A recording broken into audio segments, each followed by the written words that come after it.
காலனையும் காலார்கடிந்தான் கண்டாய் புள்ளியுளை மானின் தோலாம் கண்டாய் புலியுரி சேராடை புனிதன் கண்டாய் வெள்ளி மிளிர்பிறை முடிமேல் சூடி கண்டாய் வெண்ணீற்றான் கண்டாய் நம் செந்தில் மேய வள்ளி மணாளர்க்குத் தாதை கண்டாய் மறைக்காடுறையும் மணாளன் தானே. கருணை ஒளி திருமுகத்தில் திருநீற்றுணுதலும் கண்டாரை வசப்படுத்த கனிந்த வாயழகும் பெருமை தருதுறவோடு பொறையுளத்தில் பொறுத்தே பிஞகனார் மலர்த்தாள்கள் பிரியாத மனமும் மறுவினர்கள் அகலாத ஞானமே வடிவாம் வளர்துரை செய் சிவஞான மாமுனிவன் மலர்த்தாள் ஒருபொழுதும் நீங்காமல் எமது உளத்தில் சிரத்தில் ஓதிடும் நாவினில் என்றும் உண்ணி வைத்தே உரைப்பாம். பெருந்துறையில் சிவபெருமான் அருளுதலும் பெருங்கருணை பெற்றி நோக்கி கரைந்து கரைந்து இரு கண்ணீர் மலைவார துரிய நிலை கடந்து போந்து திருந்து பெறும் சிவபோக கொழுந்தேரல் வாய்மடுத்து தேக்கிச் செம்மாந்து இருந்தருளும் பெருங்கீர்த்தி வாதவூர் அடிகள் அடியினைகள் போற்றி. திருவே என் செல்வச் சிறப்பே சிவானந்த தெள்ளமுத உருவே உருவமும் ஊருடன் பேரும் ஒன்றும் புனரா அருவே தெளிந்த அறிவே மெய்யன்பர்க்கு அருளும் தெய்வத் தருவே தென் கோமுக்தி முக்தி பஞ்சாக்கர சத்குருவே. சுந்தரமாலயன் வாழ்வும் ஐந்தாரின் சொர்க்க வைப்பும் இந்தரம் ஞானம் கனாயன கண்டு நீ நேடிக்கே அந்தவில் காதலுற்று ஆறாது இன்பத் அமர்ந்திருக்க தந்தருள் கோமுக்தி முக்தி பஞ்சாக்கர சத்குருவே. பண்டரியாவை பிடித்து விட்டேனை விடாது பற்றி கொண்டு குணவழி விட்டு திருத்தி என் கோதகற்றி புண்டரிக பதம் தந்தாய்க்கு என்னால் ஒரு போகமுண்டோ தந்தமிழ் கோமுக்தி முக்தி பஞ்சாக்கர சத்குருவே. மாயா படலம் கிழித்து அருள் ஞானம் விளங்க வைத்து நே ஆனந்தத்தில் அமிழ்த்திடுவாய் நித்த முத்த சுத்த தூயா சராசர வேதங்கள் யாவையும் தோற்றுவிக்கும் தாயான கோமுக்தி முக்தி பஞ்சாக்கர சத்குருவே. அரணங்கள் மூன்றும் எரித்தாய் சரணம் அதில் அன்பர் மரணம் படாது அருள் வைத்தாய் சரணம் வலிய அந்த கரணங்களால் மெலிந்தைத்தேன் சரணம் என் பொற்களலே சரணம் தென் கோமுக்தி முக்தி பஞ்சாக்கர சத்குருவே. பற்றா கருணை திருநோக்கம் என் முகமண்டலமும் சற்றே முகிழ்த்த குருமொருளும் தடமார்வலகும் பொற்றாலும் சின்முத்திரையும் நெஞ்சூடு பொறித்து வைப்பாய் சற்றார் புறம் சற்ற தேவே பஞ்சாக்கர தேசிகனை. இருவினைதாம் இவை மும்மலம் இயங்கிவை ஏது சிவம் கருவரும் ஆறுவீர் உண்மை இது என்று காட்டவல்ல குருபரன் நீ அன்றி வேறு அறியேன் இக்குவலயத்தில் திருவண்ணை மேகண்ட தேவே பஞ்சாக்கர தேசிகனை. எல்லாம் வல்ல இறைவன் திருவருளை சிறமேற்கொண்டு திருக்கைலாய பரம்பரை திருவாவடுதுறை ஆதீனம் சிலஸ்ரீ குருமாசனிதானங்களுடைய பொன்னார் திருவடி கமலங்களுக்கும் சைவத்தின் குலதெய்வமாய் விளங்குகின்ற மாதவ சிவஞான சுவாமிகளுடைய திருவடிகளுக்கும் என்னை நெறியிலே ஈடுபடுத்தி ஆண்டு அருள்கின்ற குருநாதர் தங்கவேல் சுவாமிகளுடைய திருவடிகளுக்கும் மனம் மொழி மெய் ஆகிய முக்கர்ண வணக்கங்களை மிக பணிவோடு தெரிவித்து இந்த நிகழ்வு நடப்பதற்கு துணையாய் இருக்கின்ற பெரியவர்கள் கலந்து சிறப்பிக்கின்ற அடியார் பெருமக்கள் அனைவரது திருவடிகளுக்கும் எனது அன்பான பணிவான வணக்கங்களை தெரிவித்து மகிழ்கின்றேன்.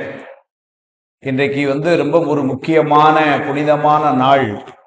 திருவாவடுதுறை ஆதீனத்தினுடைய குருமுதல்வராய் இருக்கின்ற நமசிவாயமூர்த்தியுடைய குருபூஜை நன்னாள். இன்றைக்கு பஞ்சாக்கர தேசிகர் என்றும் நமசிவாயமூர்த்திகள் என்றெல்லாம் போற்றப்படுகின்ற நமசிவாயமூர்த்திகளுடைய குருபூஜை நன்னாள் தை மாதம் அசுபதி நன்னாள்.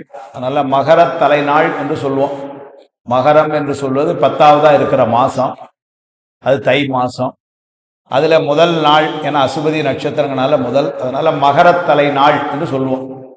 அப்பேற்பட்ட மகரத்தலை நாளாகிய இன்று, அதனாலதான் ஆரம்பத்துல நாளும் திரு மடத்திலே காலையிலே குருமாசனிதானங்கள் செய்கின்ற வழிபாட்டின் போது பாடப்படுகின்ற முக்தி பஞ்சாக்கர மாலை இங்க நம்ம சிந்தித்தோம். அதனால அப்பேற்பட்ட கைலாய பரம்பரை என்று சொல்லுகின்ற மெய்கண்டா சந்தானத்திலே வருகின்ற உமாபதி சிவாச்சாரியருடைய மாணாக்கராகிய அருள் நமச்சிவாயருடைய மாணாக்கராகிய சித்தர் சிவப்பிரகாசருக்கு மாணாக்கரா வந்தவர்கள் நம் சிவாயமூர்த்திகள். ஒரு சின்ன கட்டம் கட்டி இந்த இடத்துல இருந்து சைவ பரிபாலனம் செய்க என்று குருநாதர் சொன்ன உத்தரவில் திருவாவடுதுறையில் இருந்தவர் அதை விட்டு வெளியே போகலை. அப்படி ஒரு இருந்த இடத்துல இருந்து செஞ்சது தான் இன்னைக்கு மிகப்பெரிய ஒரு ஆதீனமாக இயங்கிக் கொண்டிருக்கிறது. சித்தர் சிவப்பிரகாசர் இன்றும் இருந்து கொண்டிருக்கிறார் என்று ஒரு ஐதீகம் அவருடைய குருநாதர். நம்ம சிவாயமூர்த்திகளுடைய ஒடுக்கம் திருவாவடுதுறை ஆதீனத்தில். அதனால் அந்த அளவிலே அவர்கள் அளவில் இருந்து இன்றும் 24வது பட்டத்திலே இருந்து நம்முடைய குருமாசனங்கள் இன்று மாலை அது ஒரு மிகப்பெரிய விழாவை காலையிலே வழிபாடும் மாலையிலே சிவஞான பட்டண பிரவேசமும் கொலுக்காட்சியும் என்றெல்லாம் அருமையாக இன்றைக்கு மடத்தில் நடந்து கொண்டிருக்கிறது. அப்படி ஒரு அருமையான நாளிலே மெய்கண்ட சந்தானத்திலே எழுந்தருளி இன்றைக்கு ஒரு திருமணத்தை நிறுவி மடத்தின் வாயிலாக பல்வேறு நல்ல காரியங்களை எல்லாம் சித்தாந்த மனம் சைவ மனம் எங்கும் பரவுவதற்கு காரணமாயிருந்த நம் சிவாயமூர்த்திகளுடைய திருவடிகளை நம்ம எல்லாரும் மனமொழிமைகளாலே வணங்கி திருவாதூர் புராணத்துக்கு வந்துட்டோம். ஏன்னா இன்னைக்கு அந்த நாள் ஒரு சிறப்பு. அதுக்காக இன்னைக்கு ஏற்கனவே புராணமும் ரொம்ப சிறப்பு. ஏன்னா சொக்கநாத பெருமான் குதிரையோட மதுரைக்கு வரப்போறார். அது வேற. போன வாரமே திருப்பெருந்தூர்ல கிளம்பிட்டார். எங்க அமைப்பாளர் சிவராமன் எதுலையுமே ரொம்ப முன்னோடி. அவர் போன வாரமே குதிரை வருதுன்ட்டார். அதனால சில பேர் வேற போகும்பொழுது என்கிட்ட குதிரையை காணுமேன்னு வர கேட்டு போனேன். இல்லை வந்துகிட்டு இருக்கு, கொஞ்சம் டிராஃபிக் ஜாமு வந்துடும் அப்படின்னு சொல்லிட்டு போனேன். அதனால அடுத்த வாரம் வந்துடும் சொல்லியிருக்கேன். இன்னைக்கு கண்டிப்பா குதிரை வருது. குதிரை வருதுங்கிறது ஒரு சிறப்பு. குதிரை கூட யார் வாராங்கிறதா இன்னும் சிறப்பு இல்லைங்களா? சுவாமி வீட்டு வர குதிரை அதையெல்லாம் இன்றைக்கு நம்ம சிந்திக்க இருக்கிறோம் என்று சொல்லி புராணம் விளக்கம் போல காப்புச்செயலோட துவங்கும். பவளமால் வரையினில் நிலவெறிப்பது போல் பரந்த நீற்றழகு பச்சுடம்பில் திவளமாதுடன் நின்று ஆடிய பரமன் சிறுவனை பாரத பெரும்போர் தவளமா மறுப்பொன்றொடித்தொரு கரத்தில் தரித்துயர் எரிப்புறத்து எழுதும் கவளமாகளிற்றின் திருமுகம் படைத்த கடவுளை நினைந்து கைதொழுவாம். கவளமாகளிற்றின் திருமுகம் படைத்த கடவுளை நினைந்து கைதொழுவாம் சொல்லி விநாயகப் பெருமானை வணங்கி இதுவரை நடந்த பகுதிகள் சொன்னால் கடவுள் வாழ்த்து பாயிரமாக ஒரு 8 பாடல்களும், மந்திரி சருக்கம் என்ற பகுதியிலே கிட்டத்தட்ட 40 பாடல்களும், திருப்பெருந்துறை சருக்கம் என்ற வகையிலே 135 பாடல்களும், கிட்டத்தட்ட ஒரு 183 பாடல்கள் நம்ம சிந்தித்திருக்கிறோம். சரியா சொல்லப்போனா 1/3 சிந்தித்திருக்கோம். 545 பாடல்கள்ல ஒரு 180 பாடல்கள் சிந்தித்திருக்கோம். இன்னொரு 360 பாடல்கள் சிந்திக்க இருக்கு. அந்த வகையிலே மந்திரி சருக்கம் என்பது மதுரையில பாண்டிய மன்னனோடு மந்திரியாயிருந்த அந்த வரலாறெல்லாம் திருவாதூரிலே தோன்றிய பெருமான் மன்னனால் அழைக்கப்பட்டு மதுரையிலே மந்திரிகளுக்கெல்லாம் முதன் மந்திரியாய் தன்னவன் பிரம்மராயனாய் பதவியேற்று மந்திரியாய் இருந்து பணி செய்த நிகழ்வு அதெல்லாம் மந்திரி சருக்கத்தில் வந்தது. அதுக்கப்புறம் தான் குதிரை வாங்க வேண்டிய ஒரு கட்டாயம் வந்தது. குதிரை வாங்க போனார். குதிரை வாங்குறதுக்காக போனதெல்லாம் கூட மந்திரி சருக்கத்தில் கிளம்பி போறார். ஆனா போன இடத்துல திருப்பெருந்துறையில் நடந்த நிகழ்வுகள் அது முதல்ல கிளம்பி போகும்போது கூட திருப்பெருந்துறையில் இப்படிலாம் நடக்கும்னு யாரும் நினைக்கல. ஆனால் நடந்த அருள் நிகழ்வுகள், சுவாமியே குருநாதராய் எழுந்தருளி இருந்து ஆட்கொண்ட அந்த நிகழ்வுகள் எல்லாம் 135 பாடல்கள்ல திருப்பெருந்துறை சருக்கம் என்று கடவுள் மாமுனிவர் பாடினார். இந்த நூல்லையே கிட்டத்தட்ட கடவுள் வாழ்த்து விடுத்து சொன்னா அது ஒரு 7 சருக்கம். அதுல திருப்பெருந்துறை சருக்கம் தான் ரொம்ப பெருசு. 135 பாடல்கள்ல கடந்த எனக்கு தெரிஞ்ச ஒரு 10-12 வகுப்புகளா நாம திருப்பெருந்துறையிலே சுவாமி அவரை ஆட்கொண்டு இவர் திருப்பெருந்துறை வந்த அழகு, அங்க சுவாமி வந்த அழகு, சுவாமிக்கும் இவருக்கும் ஏற்பட்ட அந்த உரையாடல்கள், சுவாமி இவரை ஆட்கொண்ட திறம், அதனால் இவரிலே ஏற்பட்ட மாற்றம், இந்த நிகழ்வுகள் எல்லாம் திருப்பெருந்துறை சருக்கத்துல முடிஞ்சு இன்னைக்கு நம்ம எங்க போறோம் அப்படின்னா குதிரையிட்ட சருக்கம். அதுக்கு வராது. திருப்பெருந்துறை சருக்கத்தை நிறைவா முடிக்கும் பொழுது சொல்வார், காம்படு தோழி பாகன் கண்ணுதலன் நண்பர் தாம்படு துயரம் எண்ணி துயர் தணிக்க வேண்டி தேம்படு மலங்கன் மார்பில் தென்னவன் தனக்கு வெற்றி வாம் பரியளித்தல் சொல்வாம் வல்வினை பகையை வெல்வாம். மாணிக்கவாசகர் மதுரையிலே வந்த பொழுது அந்த நடந்த நிகழ்வுகள் என்று சொன்னால் ஏற்கனவே இன்னொரு மந்திரி மன்னன்ட்ட போய், மன்னா இந்த மாதிரி இவர் சென்று அங்க இருந்த பணத்தை எல்லாம் அங்க ஒரு சிவன் அடியாரிடம் கொடுத்து விட்டார், அதனால இங்க குதிரை வர்றதுக்கான வாய்ப்புகள் எல்லாம் ஒன்றும் இல்லைன்னு சொன்ன உடனே, ஏன்னா அவன் பெரும் பணத்தை கொடுத்த மன்னன்.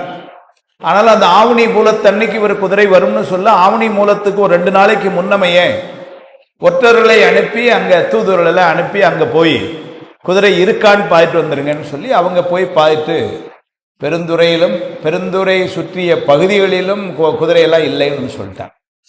அப்பதான் இவர் அதனால என்ன பண்ணார், தண்டலாளர்களை அழைத்து இவரை நீங்கள் சிறையிலிட்டு வருத்தி நான் கொடுத்த பணத்தை எல்லாம் போல வாங்குங்கள் என்று சொன்னார். அப்பதான் அவரை வெளியில நிறுத்தினாங்க. அவருடைய மந்திரி பதவி போச்சு, அவர் சிறையில் அடைச்சாங்க. அதெல்லாம் அப்பதான் இவர் சுவாமியை நினைச்சு வழிபாடு செய்கிறார். இப்படி ஆயிடுச்சு அப்படின்னு சொல்லி அது சுவாமியினுடைய திருச்செவியில விழுந்தது.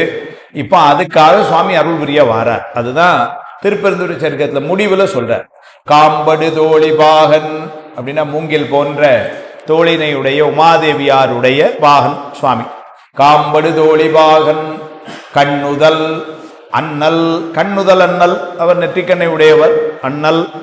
அன்பர்தாம் படும் துயரம், அவருக்கு அன்பராயிருக்கின்ற மாணிக்கவாசர் படுகின்ற துயரத்தை எண்ணி, சுவாமி திருச்செவியில் விழுந்தது. அதனால தாம்படும் அன்பர்தாம் படும் துயரம் எண்ணி அத்துயர் தணிக்க சுவாமி உடனே முடிவு பண்ணான். தன்னுடைய அன்பருக்கு ஒரு துன்பம்னு சுவாமி எப்படி பொறுத்து கொண்டிருப்பான்? இல்லை. ஆனால் அந்த துன்பத்தை நீக்க தணிக்க வேண்டி தேம்படு மலங்கன் மார்பில் தென்னவன் தனக்கு வெற்றிவாம் பரியளித்தல் செய்வாம். அதனால என்ன பண்ணார், முதல்ல போய் நல்ல குதிரைகளை இந்த பாண்டிய மன்னனுக்கு கொடுத்தாத்தான் இந்த அன்பருக்கு உள்ள துன்பங்கள் எல்லாம் நீங்கும். அதனால என்ன பண்ணார், இப்ப மன்னர் சுவாமி முடிவு பண்ணிட்டார், அந்த குதிரைகள் எல்லாம் உடனே கொண்டு மன்னனுக்கு நம்ம கொடுத்து விட வேண்டியது. அவன் நினைச்சானா குதிரை இப்படி வரப்போகுது, அதனால அவன் என்ன குதிரையை தேடி போறானா, இனிமே போய் வாங்கணுமா, அப்படிலாம் ஒன்றும் இல்லை. சுவாமி ஆனால் முடிவு பண்ணிட்டான். எதுவுமே சுவாமி சங்கற்ப மாத்திரையினாலதானே செய்யறான். அதனால குதிரை முடிவு பண்ணா உடனே இப்போ குதிரை அவ்வாறு முடிவு பண்ணும்போது அந்த கடவுள் மாமுடிவர் சொல்றார், தென்னவன் தனக்கு வெற்றிவாம் பரியளித்தல், அந்த பாண்டிய மன்னனுக்கு வெற்றி தரக்கூடிய குதிரைகளை முதல்ல கொண்டு செல்லுதல். அதை நான் இப்ப சொல்ல போனேன். சொல்லிட்டு அடுத்த ஒரு வார்த்தையை சொன்னார், வல்வினை பகையை வெல்வாம். குதிரை வர்றதுக்கும் வினை நீங்கிறதுக்கும் என்ன சம்பந்தம் அப்படின்னா, பெருமானே இங்க எழுந்தருள போகிறான், அப்ப இருப்பவருடைய வினையெல்லாம் நீங்கும். சுவாமி வந்தான்னா ஞானசம்பந்தருடைய திருமணத்துக்கு காட்சி ஜோதியா தான் காட்சி கொடுத்தான். அனைவருடைய வினையும் நீங்க பெற்று எல்லாம் கூட போயிட்டான். ஏன்னா அது அவனுடைய சிறப்பு, அவனுடைய கருணை, அவனுடைய ஆற்றல். அதனால என்ன பண்ணாரு, இப்ப அவன் வரான்னு சொன்னதுனால கடவுள் மாமுனிவர் சொன்னார், அவன் குதிரையை கொண்டு வரப்போகிறான், அதை நான் சொல்லுகிறேன்னு சொல்லிட்டு, அதனால இன்னொன்னு நடக்க போகுது, குதிரை வரப்போகுது, வினை போப்போகுது அப்படின்ட்டு வல்வினை பகையை வெல்வாம் என்று சொல்லிட்டு இப்படிதான் கொண்டு திருப்பெருந்துறை சருக்கத்தை முடிச்ச. இப்ப இன்னைக்கு குதிரையிட்ட சருக்கம். குதிரையிட்ட சருக்கம்னா குதிரையை கொண்டு வந்து தரப்போற செய்திய 66 பாடல்கள்ல கடவுள் மாமுனிவர் பாடுற. தந்தை என்பவர் மைந்தர் வாதை தவிர்ப்பதே கடனாதலால் அந்தமின்றிய காதல் அன்பர் அலுங்கள் கண்டபின் நரியலாம் வந்து வெம்பரியாகவும் பரிவீரர் வானவராகவும் சிந்தை கொண்டனர் அந்த மால் விதி தேடுவார் மதிசூடுவார். சுவாமி இப்ப முடிவு பண்ணானா குதிரையை கொண்டு வந்து கொடுத்துடணும் முதல்ல அப்படின்னு நினைக்கிறான். அதை சொல்றார். அதுக்கு ஒரு அருமையான ஒரு நுட்பத்தை கடவுள் மாமுனிவர் சொல்றார். சுவாமி குதிரையை கொண்டு வந்து கொடுக்க நினைச்சார், மாணிக்கவாசகருடைய துன்பம் நீங்குமாறு குதிரையை கொண்டு வந்து கொடுக்க நினைச்சார். இதுதான் செய்தி. அதுக்கு ஒரு வார்த்தையை போட்டார், தந்தை என்பவர் மைந்தர் வாதை தவிர்ப்பதே கடனாதலால். இதுதான் புராணம் உலகுக்கு தர செய்தி. ஒரு அப்பாவா இருந்தா அவருக்கு கடமை என்னன்னா, பிள்ளை எந்த வேலையும் சங்கடப்படாம பார்த்து கொள்ள வேண்டியது. புராணம் படிக்கும் பொழுது பாருங்க, உலகில் செய்தி வருது. அப்பாவுடைய கடமை அது, பிள்ளைய நல்லபடியா ஒரு படிச்சு நல்ல வேலை வாங்கி கொடுத்து நல்ல வியாபாரத்தை பண்ணி கொடுத்து பிள்ளைய நல்லபடியா செட்டில் பண்ண வேண்டியது யாருன்னா அப்பாவுடைய கடமை. இன்னைக்கு நான் அப்படி நல்லா இருக்கேன்னா அதெல்லாம் எங்க அப்பா பண்ணது சார் அப்படின்னு பிள்ளை பின்னாடி சொல்லணும். அந்த மாதிரி ஒரு வைக்கணும், அது அப்பாவுடைய கடமையா. அப்பாவுடைய கடமை மட்டும் இல்ல, எல்லா அப்பாக்களும் அப்படிதான் இருப்பாங்க. சொல்றார், தந்தை என்பவர் மைந்தர் வாதை தவிர்ப்பதே. வாதைன்னா துன்பம், இட தன்னுடைய பையனுக்கு குழந்தைக்கு ஒரு துன்பம் வந்துடக்கூடாதுன்னு எல்லா அப்பாக்களும் அப்படித்தானே இருப்பாங்க. அது சொல்றார், தந்தை என்பவர் மைந்தர் வாதை தவிர்ப்பதே கடன் ஆதலால், அதான் அவருடைய கடமை, ஒரு அப்பாவுடைய கடமை, அப்படிதானே இருப்பாங்க அப்படின்னு தான் என்ன மாதிரி எல்லாரும் பொதுவா என்ன மாதிரி ஆள்லாம் ஒரே நினைச்சான். வேர்பிள்ளை இருந்தார், அங்கதான் எழுதினார், இது நீ உலகத்துல நினைக்கிற அப்பா பிள்ளை இல்லடா. அவர் சொல்ற, இது இங்க நீ நினைக்கிற மாதிரி ஆதார் கார்டுல ஃபாதர்ஸ் நேம் இருக்க, அது இல்லை.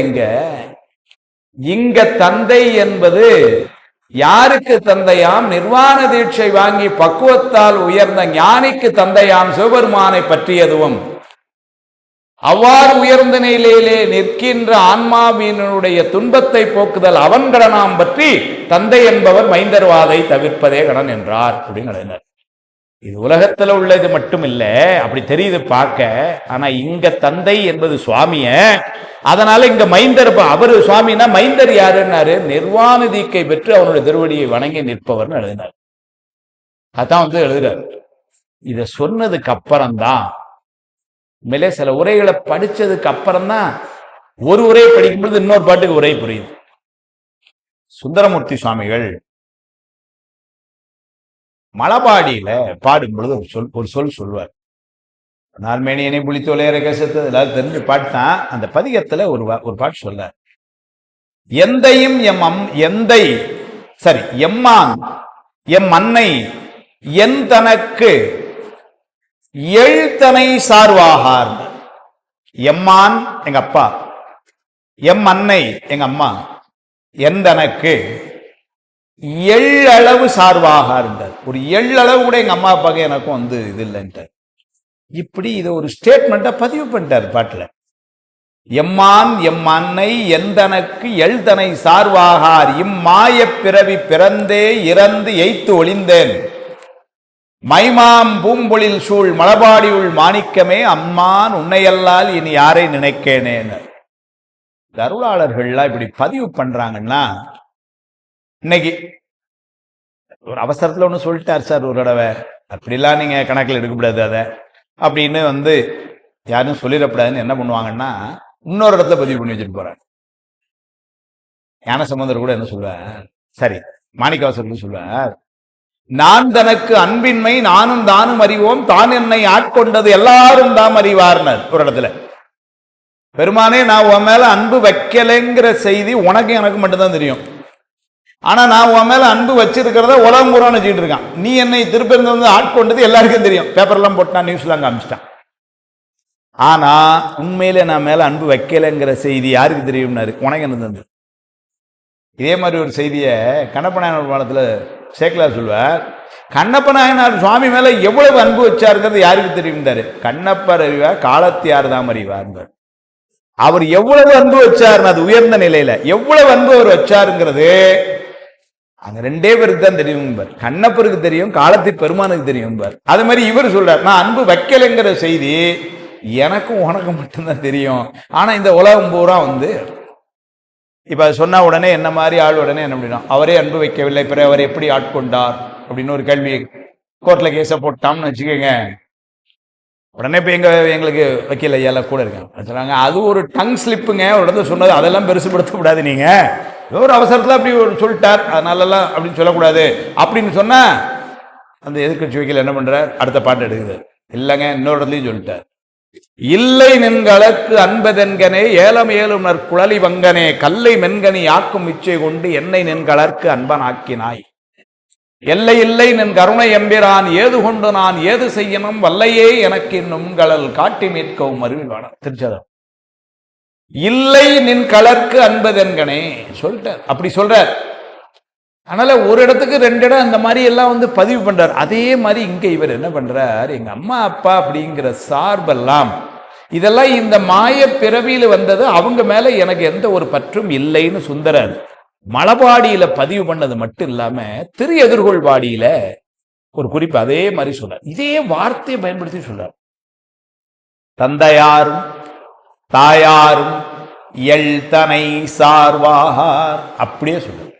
மலபாடியில எழுதனை சார்வாகார்னு சொன்ன சுந்தரர் திரு எதிர்கொள்வாடியில மத்த யானை ஏறி மன்னர் சூழ வருவீர்கள் பாடினாரே, அதுல பாடும் பொழுது சொல்றார், தந்தையாரும் தாயாரும் எழுதனை சார்வாகார் வந்து நம்மோடு உள்ளளாவி வான நெறிகாட்டும் சிந்தையீரே நெஞ்சு நீரே திகழ்மதியம் சூடும் எந்தை கோயில் எதிர்கொள்வாடி என்பது அடைவோமேனர்.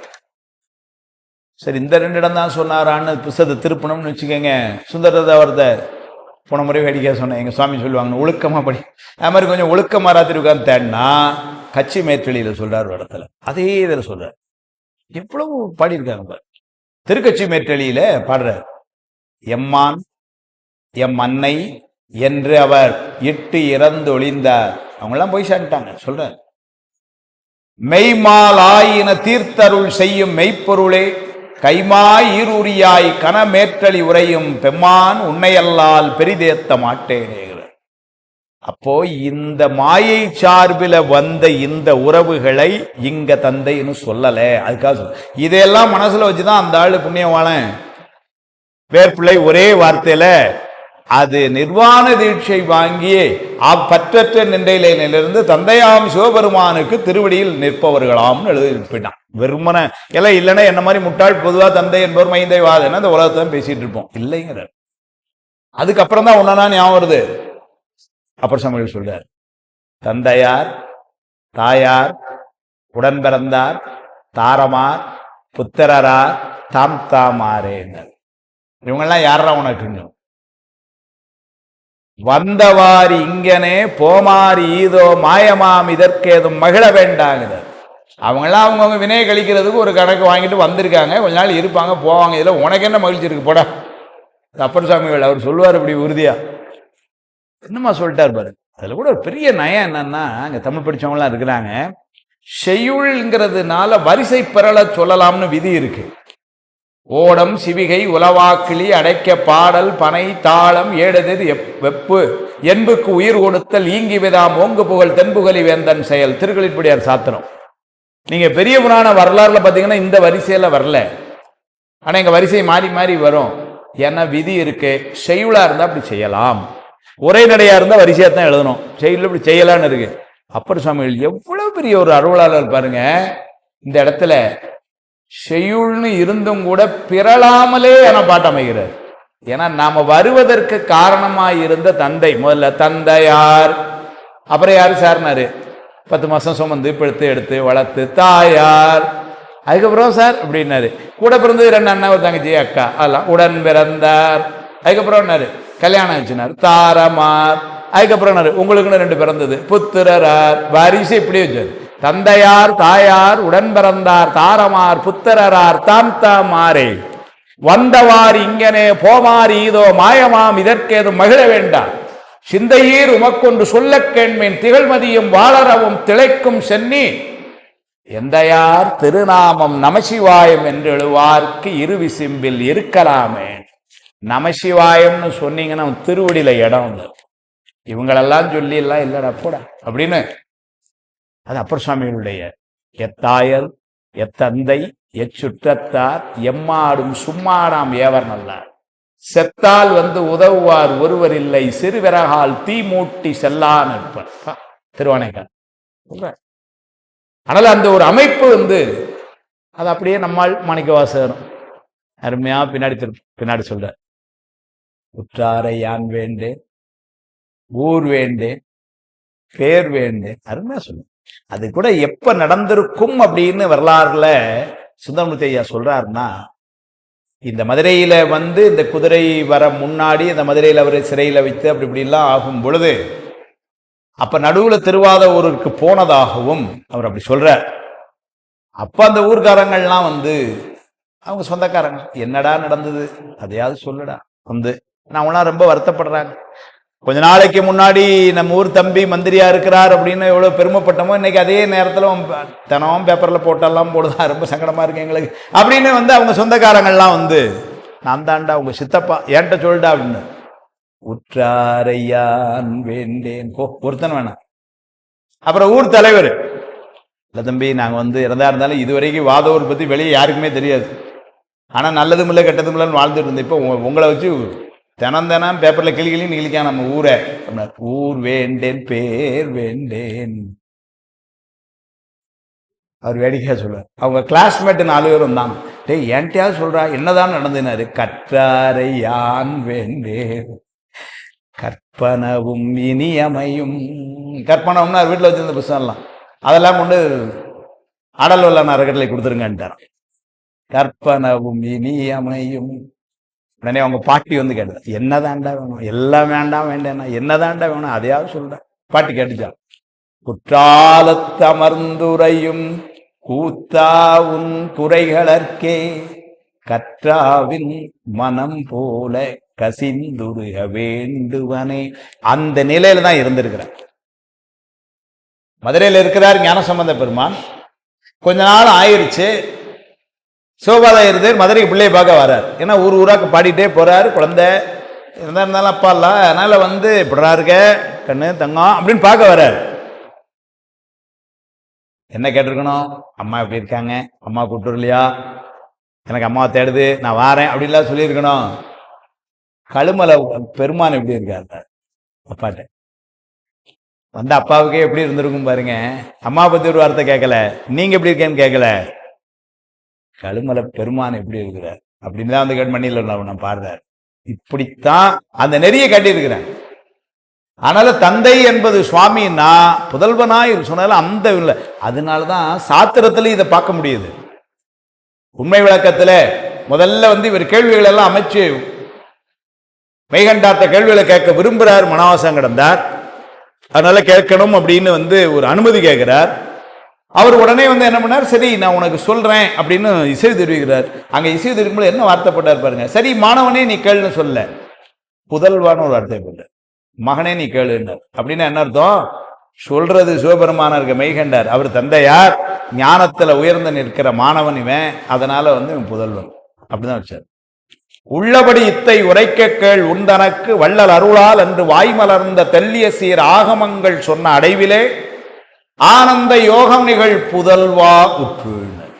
அதனாலதான் பின்னாடி வந்து 23வது பாட்டில் வரும்போது இவர் கேட்பார், அப்பா முக்திக்குத்தான் வெளியாதுன்னு கேட்டார் இவர் அவர்கிட்ட. அப்ப இந்த அப்பா பிள்ளைங்கிறது இங்க இந்த பாடல்கள் எல்லாம் பார்க்கும்போது என்ன தெரியுதுன்னா, இது இந்த உலகியல் உறவுல 10 மாசம் சுமந்து பெற்றது கூட இருந்தது, படிக்க வச்சது, அதெல்லாம் ஒண்ணு. தந்தை என்பவர் சுவாமி. மைந்தர் வாதை, யார் மைந்தர்? மாணிக்க வாசர் போல பக்குவத்தில் இருந்த மைந்தர். மைந்தர் வாதை தவிர்ப்பதே கடனாதலால் அந்தம் இன்றிய காதல் அன்பர். அந்தம் இன்றிய காதல்னர். மாணிக்க வாசருக்கு சுவாமி மேல இருக்கிற அன்பு என்பது ஒரு முடிவில்லாத அன்பம். இவ்வளவுதான் அன்புலாம் சொல்ல முடியல. அந்தமின்றிய காதல் அன்பர் அழுங்கல். அவரு கொஞ்சம் மன சங்கடப்படுறதை பார்த்துட்டு கண்டபின் மாணிக்கவாசருக்கு அப்படி ஒரு நிலைமைன்னு கண்ட உடனே சுவாமி என்ன உடனே முடிவு பண்ண, என்ன பண்ணா பாருங்க. நரியலாம் வந்து வெம்பரியாகவும். உடனே பார்த்தான், அவன் கண் முன்னாடி நரிதான் கண்ணுக்கு தெரிஞ்சான், பிடிச்சதெல்லாம் குதிரை ஆகடான்ட்டான். கண்ட பின் நரியலாம் வந்து வெம்பரியாகவும். சரி, இப்ப குதிரைக்கு குதிரை ரெடி ஆயிடுச்சு, இப்ப குதிரைக்கு வீரர்கள் வேணுமே, அதுக்கு என்ன பண்ணான், உடனே பார்த்தான், கூப்பிடுறான்ட்டான். பரிவீரர் வானவராகவும். மேல தேவர்கள் ஒரு 10-50 பேர் வர சொல்லுங்க. என்ன எல்லாம் குதிரை மேய்ச்சிட்டு வா, டியூட்டி அசைன்டு, அவ்வளவுதான். உடனே எல்லாம் கூட எப்படி பண்றான் பாருங்க. கண்ட பின் மாணிக்கவாசருடைய துயரத்தை கண்ட பின் நரியலாம் வந்து வெம்பரியாகவும் பரிவீரர் வானவராகவும் சிந்தை கொண்டனர். அவ்வளவுதான். சுவாமி மனசுல நினைச்சான், முடிஞ்சது. மனசுல நினைச்சான்னாலே முடிஞ்சது. அதுதான் வந்து சங்கற்ப மாத்திரையால் செய்தல். ஐங்கல பாரம் சுமத்தல் சாத்தனுக்கு விளையாட்டு என்பது போல சுவாமி பாஷ்யத்தில் எழுதுவார். ஏன்னா அவன் விளையாடி விளையாடின்னு வருது, காத்தும் படைத்தும் கறந்தும் விளையாடி. ஏன் சார் கறந்தும்னா நம்மளை ஒடுக்கு அழிக்கிறது, அதெல்லாம் அவனுக்கு விளையாட்டா இருக்கு. அப்படியான அந்த பொருள் இல்லை. அங்க விளையாட்டு என்பது எளிமை பற்றி வந்தது. அவ்வளவு விளையாட்டா செய்யறான், எளிமையா செய்யறான். உய்வார்கள் உய்யும் வகையெல்லாம் உய்ந்தொழிந்தன்னா, ஐயா நீ ஆட்கொண்டு அருளும் விளையாட்டில் உய்வார்கள் உய்யும் வகையெல்லாம் உய்ந்தொழிந்தோன்னு அந்த ஆட்கொண்டு அருள் அது விளையாட்டு அப்படின்னு எளிமையா செய்யறான். அது எப்படி எளிமையா சுவாமி பாஷ்யத்தில் எழுதுவாரு. ஐங்கல பாரம் 5 கப்பலை சாத்தான் சாதாரண தலையில தூக்கிட்டு போவாங்கிறார். ஐங்கல பாரம் சுமத்தல் சாத்தனுக்கு விளையாட்டு என்பது போல சுவாமி என்ன மனசுல நினைச்சான்னா போறோம், சங்கற்பம், அவ்வளவுதான். நாம வந்து ஒண்ணு செய்யறோம் அப்படின்னா வந்து களைப்படைவோம், ஏன்னா அதுல அழுந்தி நின்று செய்யணும். சுவாமி அழுந்தாமலே செய்வான், நினைத்த மாத்திரத்திலே செய்வான். சங்கற்ப மாத்திரைன்னு பேர். இங்க அவ்வளவுதான் சொன்னார். சங்கற்ப மாத்திரை உள்ள சிந்தை கொண்டனர் முடிஞ்சது. அவன் மனசுல நினைச்சிட்டான். யார் சார்னாரு? அந்த மால் விதி தேடுவார். அந்த மால் திருமால், விதி பிரம்மன, இவங்கெல்லாம் ஒருத்தர் தேடிட்டு இருக்காங்களே அந்த ஆளுங்கிற பேரை சொல்ல யாருன்னு. இந்த அவன் மாலெல்லாம் தேடிட்டு இருக்காங்க பாருங்க, என்ன வரைக்கும் தேடிட்டு இருக்காங்களா? ஆமா ஆமா அந்த ஆளை தான் சொல்லுதேன் இப்போ அப்படின்ட்டார். சிவபெருமான் பேரை சொல்லல. சிந்தை கொண்டனர் அந்த மால் விதி தேடுவார். இன்னொன்னு இல்ல, கொஞ்சம் இன்னும் கொஞ்சம் சொன்னீங்கன்னா எங்களுக்கு டக்குன்னு ஒரு குழு கொடுங்களேன்னாரு. மதி சூடுவார். போ இப்ப புரிஞ்சுக்கோ யாருன்னு அப்படின்ட்டு போயிட்டார். அதனால இப்ப கொண்டு வரணும்னு முடிவு பண்ணிட்டார். குதிரைய இப்ப செய்யறார். தேசிலா நரி வந்து வந்து திரண்டு வெம்பரியான பின் ஆசிலா இமையோர்கள் தாமும் அமைந்த சேவகராயினார். மாசிலாமணி மன்றார் ஆரிய வாசி வாணிகர் போலவே ஏசிலா உருமாறினார் மறையுளியின் புறமேறினார். தேசிலா நரி வந்து வந்து, தேசுனா ஒளி பொருந்தியன்னு அர்த்தம். தேசனே தேனாரமுதே சிவபுரனே இல்லைங்களா? தேசம்னா அப்படி.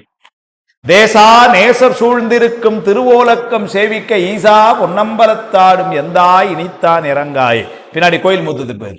தேசுன்னா ஒளின்னு அர்த்தம்.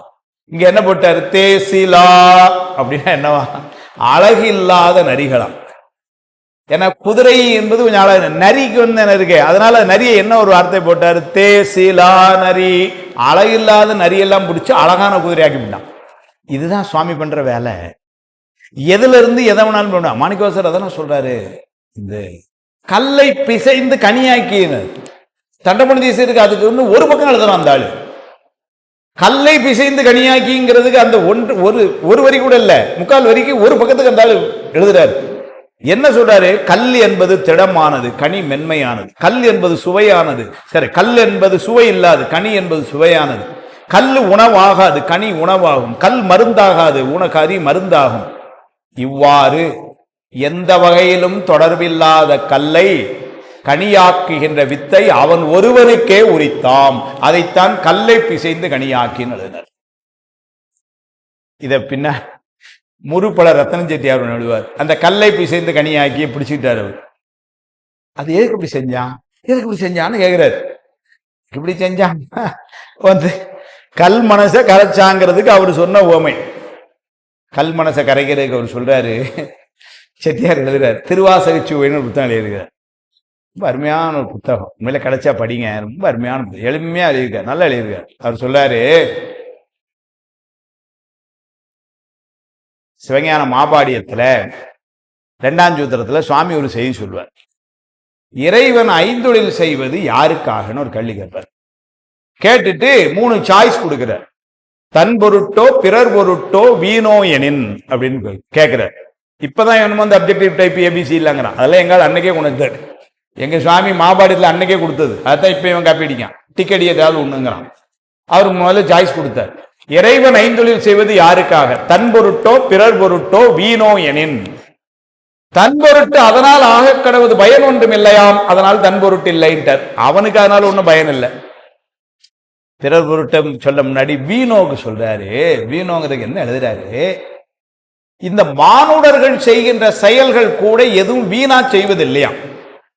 அவர் சொல்றார், எந்த ஒரு செயலுமே நம்ம ஏதேனும் ஒரு காரணம் பற்றி தான் செய்கிறோம். சாயங்காலம் 5 மணிக்கு இங்க வந்தோம் அப்படின்னா ஒரு காரணம் பற்றி. கடவுள் மாமுனியர் என்ன சொல்றார், அது காரணம். அப்புறம் ராத்திரி 8 மணிக்கு வீட்டுக்கு போய் சாப்பிட போறோம். ஏன்னாரு? ஒரு காரணம் பற்றி. வயிறு பசிக்கு சாப்பிட போறோம். ஒரு காரணம் இருக்கு எல்லாத்துக்கும்.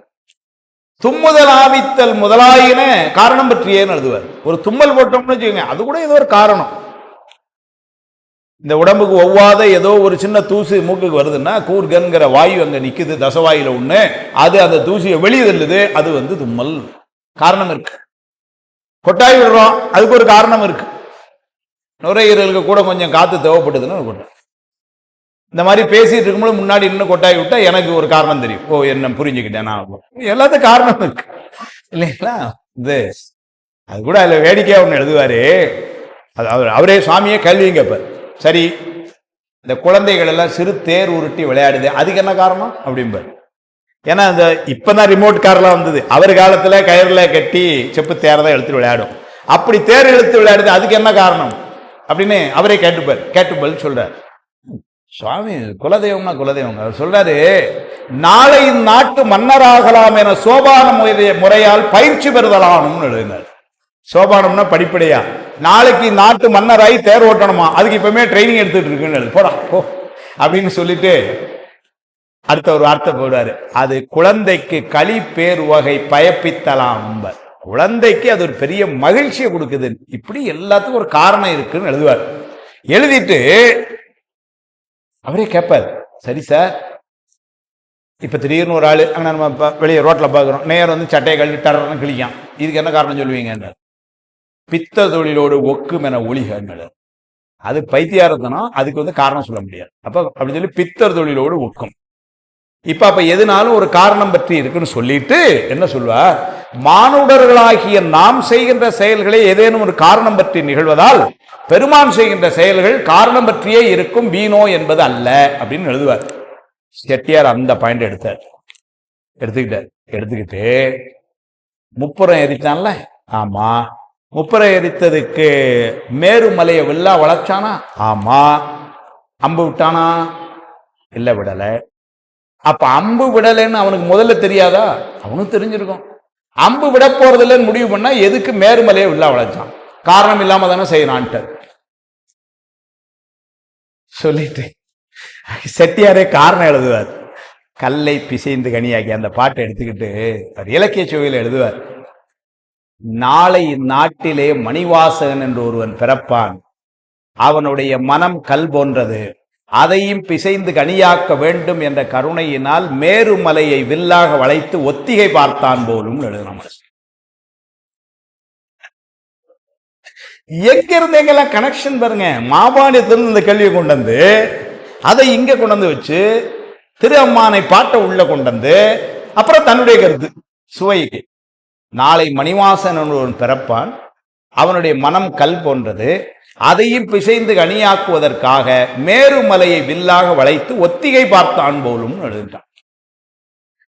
அப்படி அது எதுக்கு சொல்ல வந்தன்னா, இங்க வந்து நேசிலா நரி வந்து வந்து நேசிலான்னு அப்படின்னா தேஜஸ், அதாவது அழகில்லாத அந்த நரிகள், அவை எல்லாத்தையும் எதுக்கு சொன்னா, சுவாமி நினைச்சானா என்ன வேணாலும் அப்படி பண்ணுவான், எதுவும் காரணம் பற்றி தான் செய்வான், அதுக்காக சொல்ல வந்தேன்.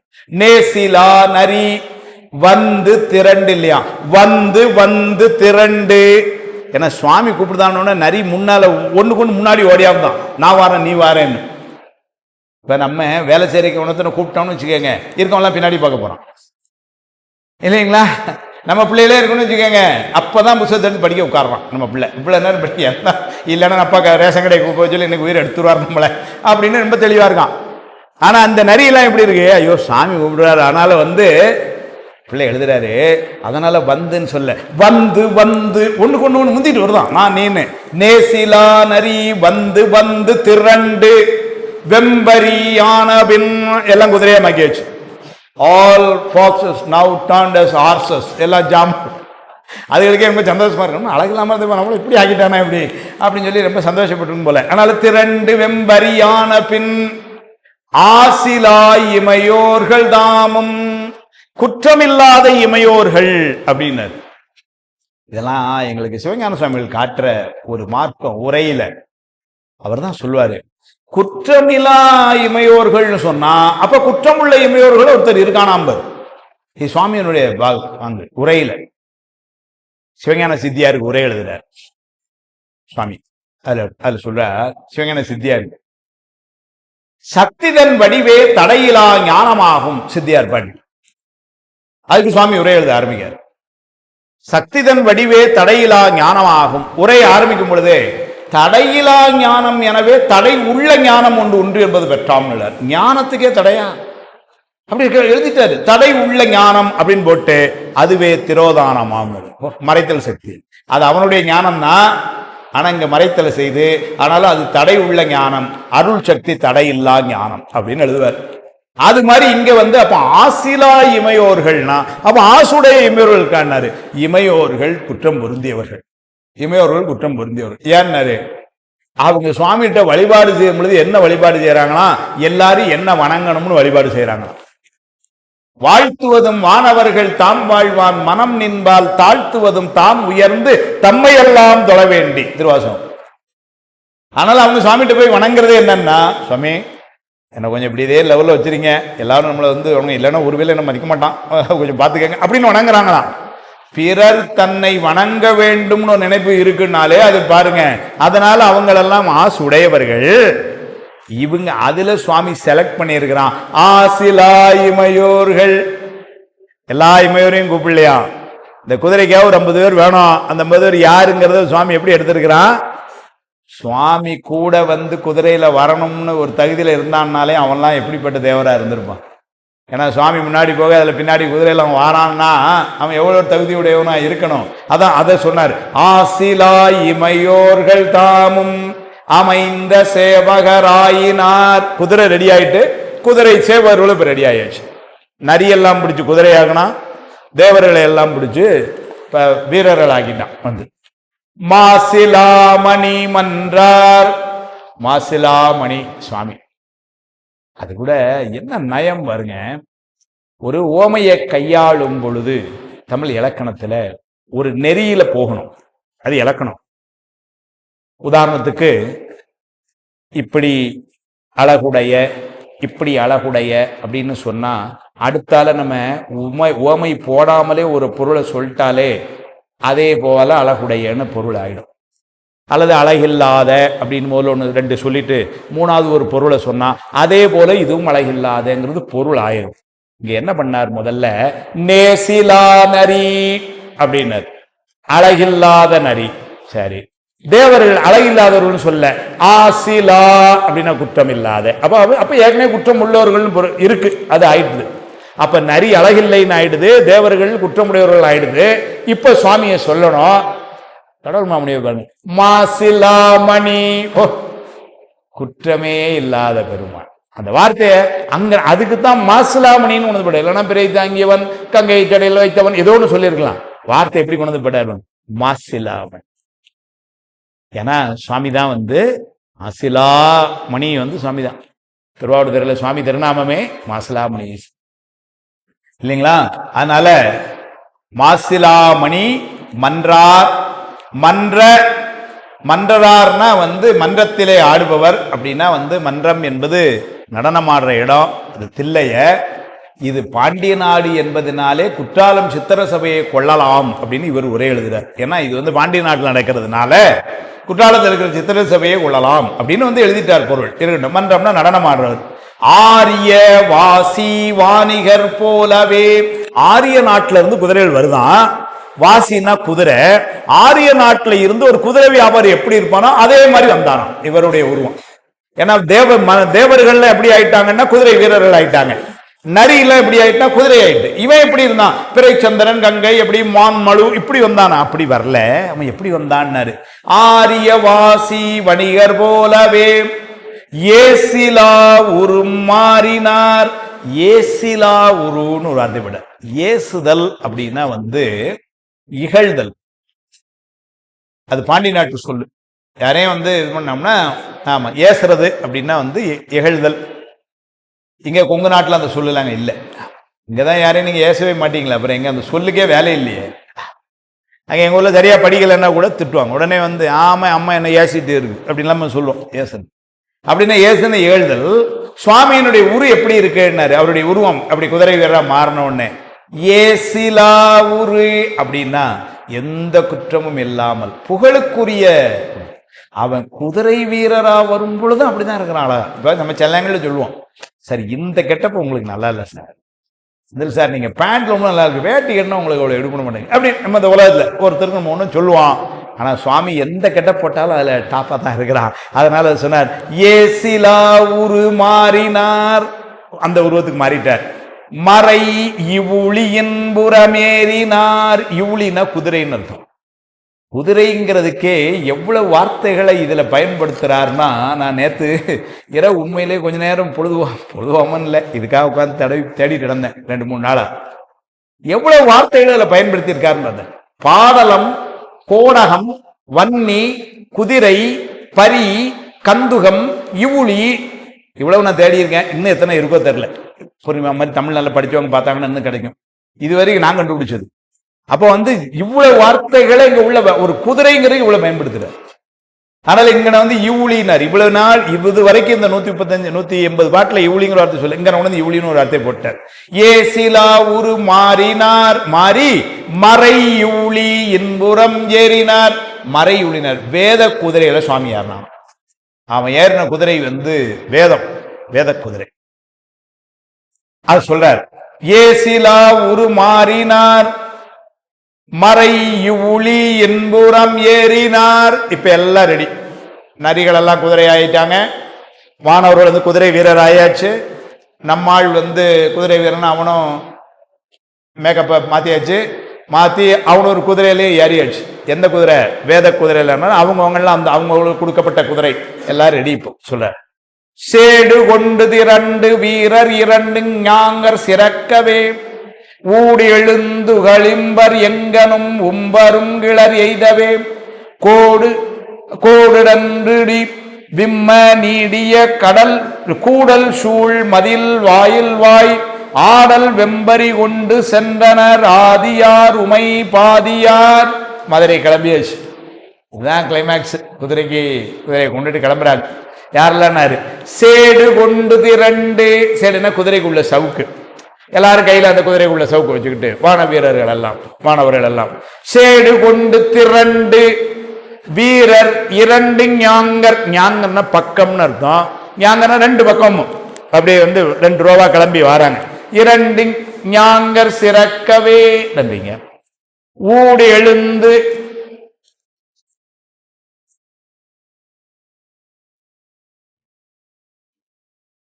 ஊடெழுந்து வழிம்பர் எங்கனும் உம்பரும் கிளர் வெய்தவே. ஊடுகளிந்து எம்பரு எங்கனும் உம்பரும்னர். அப்படின்னா இம்பர்னா இந்த உலகம், உம்பர்னா அந்த உலகம். எல்லாரும் மகிழுமாறு சுவாமி குதிரையோட வாரணும். இங்க மேல இருக்கவங்களும் பாயிட்டே இருக்கிறாங்க. அதாவது மேல இருக்கிறவங்க எப்பவும் என்ன நடக்குன்னு பாயிட்டே இருப்பாங்களாம். எப்பன்னா சுவாமிங்க கீழே வர்றதுனால. அதே ஒரு செய்தியை அவினாசியில குளத்தங்கரையில நடந்த நிகழ்வை பெரிய புராணத்துல தான் சொல்றார். என்னமோ நம்ம பெரிய புராணத்தை அவசரமா படிச்சுட்டு போறோம். அந்த நுட்பங்களை படிக்க மாட்டேங்கிறோம். நான் படிக்க மாட்டேங்கிறேன், உங்களை சொல்லக்கூடாது இல்ல. ஏன்னா அதுல ஒரு செய்தி சொல்றாரு. அந்த கதை நேரம் வந்துடுறேன். இவர் 8ஆம் மறைக்கேன்னு பாட்டு பாடினாரு. அந்த குழந்தை இப்போ உயிர் முதல்ல முதல்ல வாயிலிருந்து பாலகன் வெளியே வந்தான். வெற்றி. இந்த வெற்றியை இப்ப யாரு கொண்டாடுறாங்க? முதல்ல அந்த குழந்தையோட அம்மா அப்பா சுந்தரருடைய காலில் விழுறாங்க. அந்த பையனுமா சேர்ந்து காலில் விழுறாங்க. சுந்தரரோட அவங்க கோயில் உள்ள வராங்க. அங்கே இருந்து அடியார் பெருமக்கள், சிவாச்சாரியார்கள், நண்பர்கள், பெரியவர்கள், மேலாம் வாசிச்சுட்டு இருந்தவங்க, திருமுறை பாடிட்டு இருந்தவங்க எல்லாரும் ரொம்ப மகிழ்கிறார்கள். இவ்வளவு சொல்லிட்டு மேல தேவர்கள் இப்படியே சொல்றாரு பெருமான். ஒரு அருமையான இடம் சேக்கலா சுவாமிகள் பதிவு பண்ற.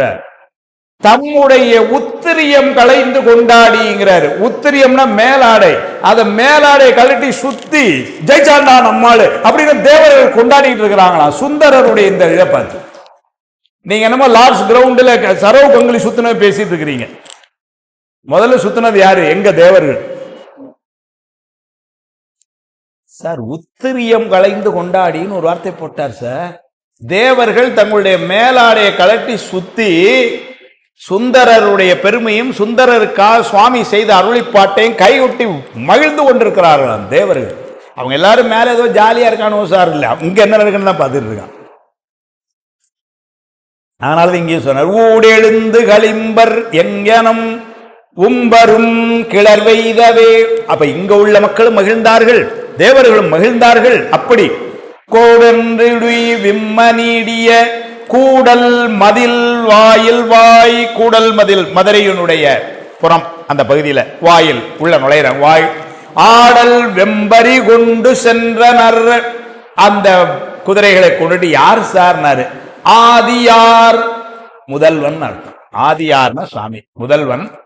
உமை பாதியார், உமையம்மைய பாதியா கொண்டவன். குதிரைகளோட உள்ள நுழையிறான் மதுரைக்குள்ள. ஐயா வந்து ஒரு பேப்பரை கொண்டு வந்து ஒரு காப்பி கொடுக்க மாதிரி கொடுத்துட்டு குதிரையை நேரடியாக அழைத்து வராமல் நரியை ஏன் குதிரை ஆக்கி வந்தார் அப்படின்னு கேட்டிருக்காங்க.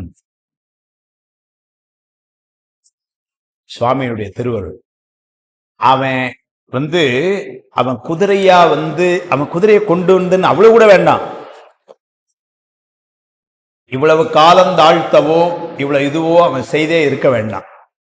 இதெல்லாம் என்ன பண்ணான்னா மாணிக்க வாசகருடைய பெருமை வெளியே தெரிகிறதுக்காக பண்ண வேலை. அதனாலதான் அவன் என்ன பண்ணான்னா, குதிரையில நரி இல்லைன்னா வேற ஒண்ணு பிடிச்சு கொண்டு வந்திருப்பான்னு வச்சுக்கங்க. அவன் என்ன பண்றான்னா, குதிரையை கொண்டு வந்தது மட்டும் இல்லை, திருவிழா பணத்துல ஒரு செய்தி சொல்றார். இது வாதவர் பணத்துல அந்த செய்தி இல்லை, இன்னைக்கு சொல்லணும் இருக்கிற. அது என்ன ஒண்ணு சொல்றாருன்னா, நேரம் நீங்க அந்த கேள்வி கேட்டனால அதுக்கு சொல்லிட்டு திரும்ப வந்துக்கிறேன். நேரம் வந்தான். இங்க வாதவர் பாணத்துல ரொம்ப சிம்பிளா தான் சொல்லப்பட்டிருக்கு. நரிபரியாக்கிய படலத்துல ரொம்ப விரிவா சொல்றாரு. அங்க என்ன சொல்றாரு, குதிரையை கொண்டு கொடுத்தான். வந்து கொடுத்த போது கூட ஒரு பெரிய சிறப்பு ஒன்று சொல்வார் திருவிழா பணம். சார் அந்த நூலும் பரஞ்சோதியார் எப்படி எழுதியிருக்காருங்க, வந்தவன் குதிரை வீரன் சார், சுவாமின்னு இவரு தெரியாது, மன்னனுக்கு எப்படி தெரியும்? தெரியாது. அதுல எவன் தலைமைன்னு கூட தெரியலையா. மாணிக்கவாசர்கிட்ட கேட்கிறாரு, இதுல தலைமை யாருன்னு கேட்கிறாரு. ஏன்னா எல்லாரும் ஒன்று போல இருக்கான் குதிரைகள். உடனே மாணிக்கவாசர் வந்து இவர் தான் அப்படின்னு காமிச்சிருக்காரு. அவருக்கு எல்லாம் தெரியும், வந்திருக்க சாமியனோட தெரியுது. கூட மன்னன் வந்து பாத்தீங்கன்னா ரொம்ப நெறியத்தான் இருந்திருக்கிறான். அவனுக்கு தெரியல. ஏன்னா அவன் வந்து இந்த குதிரை வருதுன்னு சொன்ன உடனே எந்திரிச்சு அவன் அந்த குதிரையை பார்க்க வரும் பொழுது அவனை நினைச்சிட்டு வாரானா, சொக்கநாத பெருமான் திருவருளால குதிரை வந்து விட்டதுன்னு வந்தானா. சொக்கநாத பெருமானே குதிரையை கொண்டாரான்னு தான் தெரியல அவனுக்கு. ஆனா சொக்கநாத பெருமான் திருவருளால குதிரை வருதுன்னு தான் வந்தான். இப்ப வந்து அந்த குதிரைக்காரங்க அப்படி வந்தாங்க, இவன் தான் வீரன். உடனே திருவிழாப்பணத்தில் ஒரு செய்தி சொல்லார் சார். சுட்டுதற்கரிய சோதி சுழுதிவாம் புறவியோடு. சுட்டுதற்கரிய சோதி சுவாமி, சுவாமியை வந்தான்னு காட்ட முடியாது. சுட்டுதற்கரிய சோதி சுருதிவாம் புறவியோடு. சுருதி என்ன? வேதம். வேத குதிரை, புறவின குதிரை, வேதமாம் அந்த சுருதிவாம் புறவியோடு மட்டவிழ் தாரினான். அருமையான மாலையெல்லாம் அணிந்து முன் வருதலும் கருணை நாட்டம் பட்டு உளமயங்கி தனை மறந்து எளியி பாண்டி வேந்தன் தட்டவிழ் கமல சங்கை தலைமிசை கூப்பி நின்றான். வந்தது ஒரு குதிரை வீரன். மன்னன் அவனே மறந்து என்னன்னு தெரியாம அந்த ஆளை எதிர்த்து கும்பிட்டு நின்னான். திருவிழாபணத்தை சொல்ற. அதுக்கப்புறம் தான் ஒரு நிமிஷம் சுதாரிச்சானா. மன்னன் யார போய் கும்பிட்டு இருக்கிறான். இப்ப டக்குன்னு உட்கார்ந்தாலும் ஒரு மாதிரி அசிங்கம், ஆனாலும் அப்படியே நின்றுகிட்டு சமாளிச்சானா. திருவிழாபணத்தை அப்படியே சொல்ற. என்ன சொல்றாரு பாருங்க. சுட்டுதற்கரிய சோதி சுருவிமாம் புறவியோடு மட்டவிழ் தாரினான் முன் வருதலும் கருணை நாட்டம் பட்டு. அந்த கருணையில உளமயங்கி தன்னை மறந்து, தான் மன்னன்கிறதே மறந்துட்டான். எளியி எந்திரிச்சுட்டான். இப்பாண்டி வேந்தன் தட்டவிழ் கமல செங்கை தலைமிசை கூப்பி நின்றான். ஒரு குதிரை வீரனுக்கு போய் வணங்கி நிற்கிறான் மன்னன். இங்க எல்லாம் மன்ன மன்னா மன்னா அப்படின்னு இருக்காங்க, அவன் அப்படி நிற்கிறான் அங்க. ஏன்னா வந்தவன் வேலை இப்படி அப்படிலாம் வந்து சொல்லுவாரு. சொல்லிட்டு அடுத்தால ஒன்று சொல்றாரு. அவன் வந்து இந்த மாதிரி குதிரையை பார்த்த உடனேயே இவன் அசந்துட்டான். இந்த குதிரையினுடைய அழகு இதெல்லாம் பார்த்து, ஒரிஜினலா நரிதான், ஆனா இப்ப நல்லா குதிரையா நல்லா ஜம் ஜம்னு இருக்கா. அவன் ஒரு வார்த்தை சொன்னான், எப்படி பண்ணியிருக்கான் பாருங்க. வேந்தே, யார் சொல்ல? சுவாமி சொல்றான் மன்னன்ட்ட. ஏன்னா சாமின்னு காட்டிக்கல. வேந்தே, குதிரை நீங்க என்ன பார்க்கணுமோ பார்த்துக்கங்க. கயரை மாத்தியாச்சுன்னா அதுக்கப்புறம் என்ன நடந்தாலும் நாம் பொறுப்பு இல்லை. எப்படி போட்டாம பாருங்க. இப்ப நீங்க என்ன டெஸ்ட் பண்ணுமோ பண்ணிக்கங்க. கயரை மாத்தியாச்சுன்னா அது என்ன நடந்தாலும் எனக்கு பொறுப்பு இல்லை. இதுதான் குதிரை வாணிபத்தில் உள்ள சட்டம். குதிரை வாணிமா எல்லா இடங்களையும் பண்றோங்க ஐயா. அங்க இப்படித்தான். இப்ப நம்ம ஒரு பொருளை வாங்குறோம் இல்லையா, அப்ப சொல்லுவாங்க கடையில் என்ன சொல்லுவாங்க, சார் நீங்க வாங்கிட்டீங்கன்னா அதுக்கப்புறம் இது உங்களுடைய இது, அல்லது ஒரு 3 சர்வீஸ் வரைக்கும் எங்கிட்ட இருக்கணும், அதுக்கப்புறம் உங்க ஏதோ ஒன்று ஒரு டேர்ம்ஸ் அண்ட் கண்டிஷன் இருக்கும்ல. அதனால அவன் சொல்றான் குதிரை வாணிபத்தில் உள்ள சட்டம் என்னன்னா, கயிறு மாத்துற வரைக்கும் என்ன வேணாலும் பாத்துங்க, கயிறை மாத்தியாச்சுன்னா அப்புறம் அது உங்க பொறுப்பு, எனக்கு ஒண்ணும் தெரியாது. அது சொல்றாரு, இன்னவாம் பரிகள் என்பால் இன்று நீ கயிறு மாறி நின்னவா கொள்ளு நீரான் இன்னவாம் பரியே. கயிறை மாத்தியாச்சுன்னு அது உன்னுடைய குதிரை. நாளை சொல்றான், குறிப்பா சொல்லிட்டான், நாளை, பின்னாள்னு கூட சொல்லல, நாளை என்னவாய் இருந்த வேணும் எனக்கும் உந்தனக்கும் கொண்டு மன்னவா கருமமில்லை. நாளை என்னவா இருந்தாலும் சரி, உனக்கு எனக்கு இதை பத்திய வழக்கு வேற கிடையாது சொல்லிட்டான். நாளை என்னவாய் இருந்த வேணும் எனக்கும் உந்தனக்கும் கொண்டு மன்னவா கருமமில்லை. கர்மம்னா வழக்குன்னு அர்த்தம், கேஸ் எதுவும் கிடையாது. பரிவிலை வழக்கு இது என்றான். பரிவிலை வழக்குன்னா குதிரை வியாபாரத்தில் உள்ள வழக்கம் இதுதான். குதிரை கயிறு மாறுற வரைக்கும் நீங்க என்ன வேணாலும் பாத்துக்கங்க, கயத்தை மாத்தி உங்கள்கிட்ட கொடுத்தாச்சுன்னா அதுக்கப்புறம் அது உங்க ப்ராப்பர்ட்டி, அது ரெஸ்பான்சிபிலிட்டி நம்ம கிடையாது. அதனால நாளை என்னவாயிருந்த வேணும், நிறைய மாறினாலும் நான் பொறுப்பு இல்லை அப்படின்னு கொடுத்தான்னு சொல்றார். அதனால இதெல்லாம் அவனுடைய திருவிளையாட்டு. உண்மையா சொன்னா ஏன் அவன் நிறைய குதிரையா கொண்டு வந்தான் அப்படிங்கிறதெல்லாம் பெரிய புராண வாக்குல சொன்னா, அருளுடையார் செயல் விளம்பும் தகைத்தன்று காரைக்கால் அம்மையார் புராணத்துல சொல்லுவார். அப்படின்னா பெருமான் செய்யற செயலுக்கு காரணம் சொல்ல முடியாது. அது மட்டும் இல்ல, அதை பெருமான் தனக்கு செய்ததை அருளாளர்கள் சொல்லுவதும் இல்லை. அது ஒரு நயம். நீங்க அந்த கனியை கொண்டு கொடுத்த உடனே ஒரு அடியார் சிவபெருமானை கொடுத்தாருன்னு அந்த அம்மா சொல்லியிருந்தா கதையை இப்ப வேற மாதிரி போயிருந்திருக்கும். அந்த அம்மா சொல்லல. ஏன் முதல்ல சொல்லலையா? பெருமான் தனக்கு கொடுத்ததாக சொல்றது மரபு கிடையாது. இத தூங்கானை மாடத்துல அப்பர் சுவாமிகளுடைய வரலாறை சொல்லும்போது ஒரு குறிப்பை காட்டுவார். அங்க வரும்போது என்ன பண்ணார், அப்பர் சுவாமிகள் வழிபாடு வைக்கார். சுவாமிகிட்ட 3 வழிபாடு வைக்கார். நீர் பூசு, சாமி கேட்கிறார், என்ன திருநீர் பூசு, இடபத்தை பொறி, சூலம் என் மேல பொறி, மூவிலை சூலம் என் மேல பொறி. சுவாமி செஞ்சானா? செஞ்சான். மூவிலை சூலத்தையும் இடபத்தையும் பொறிச்சத வரலாற்று சான்று காட்டினான். திருநீர் பூசனதா அப்பர் சுவாமிகள் எங்கேயும் சொல்லல.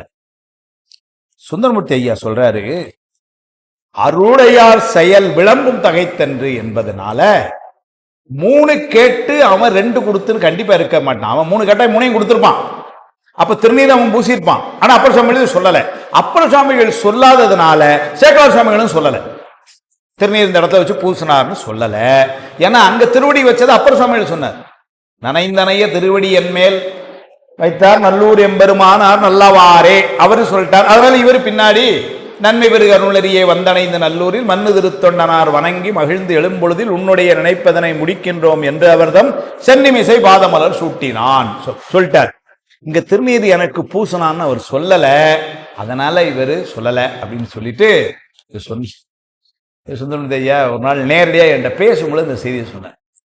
இப்ப நான் உடனே ஐயாட்ட கேட்கலாம், அதனால உடனே கேட்டேன்.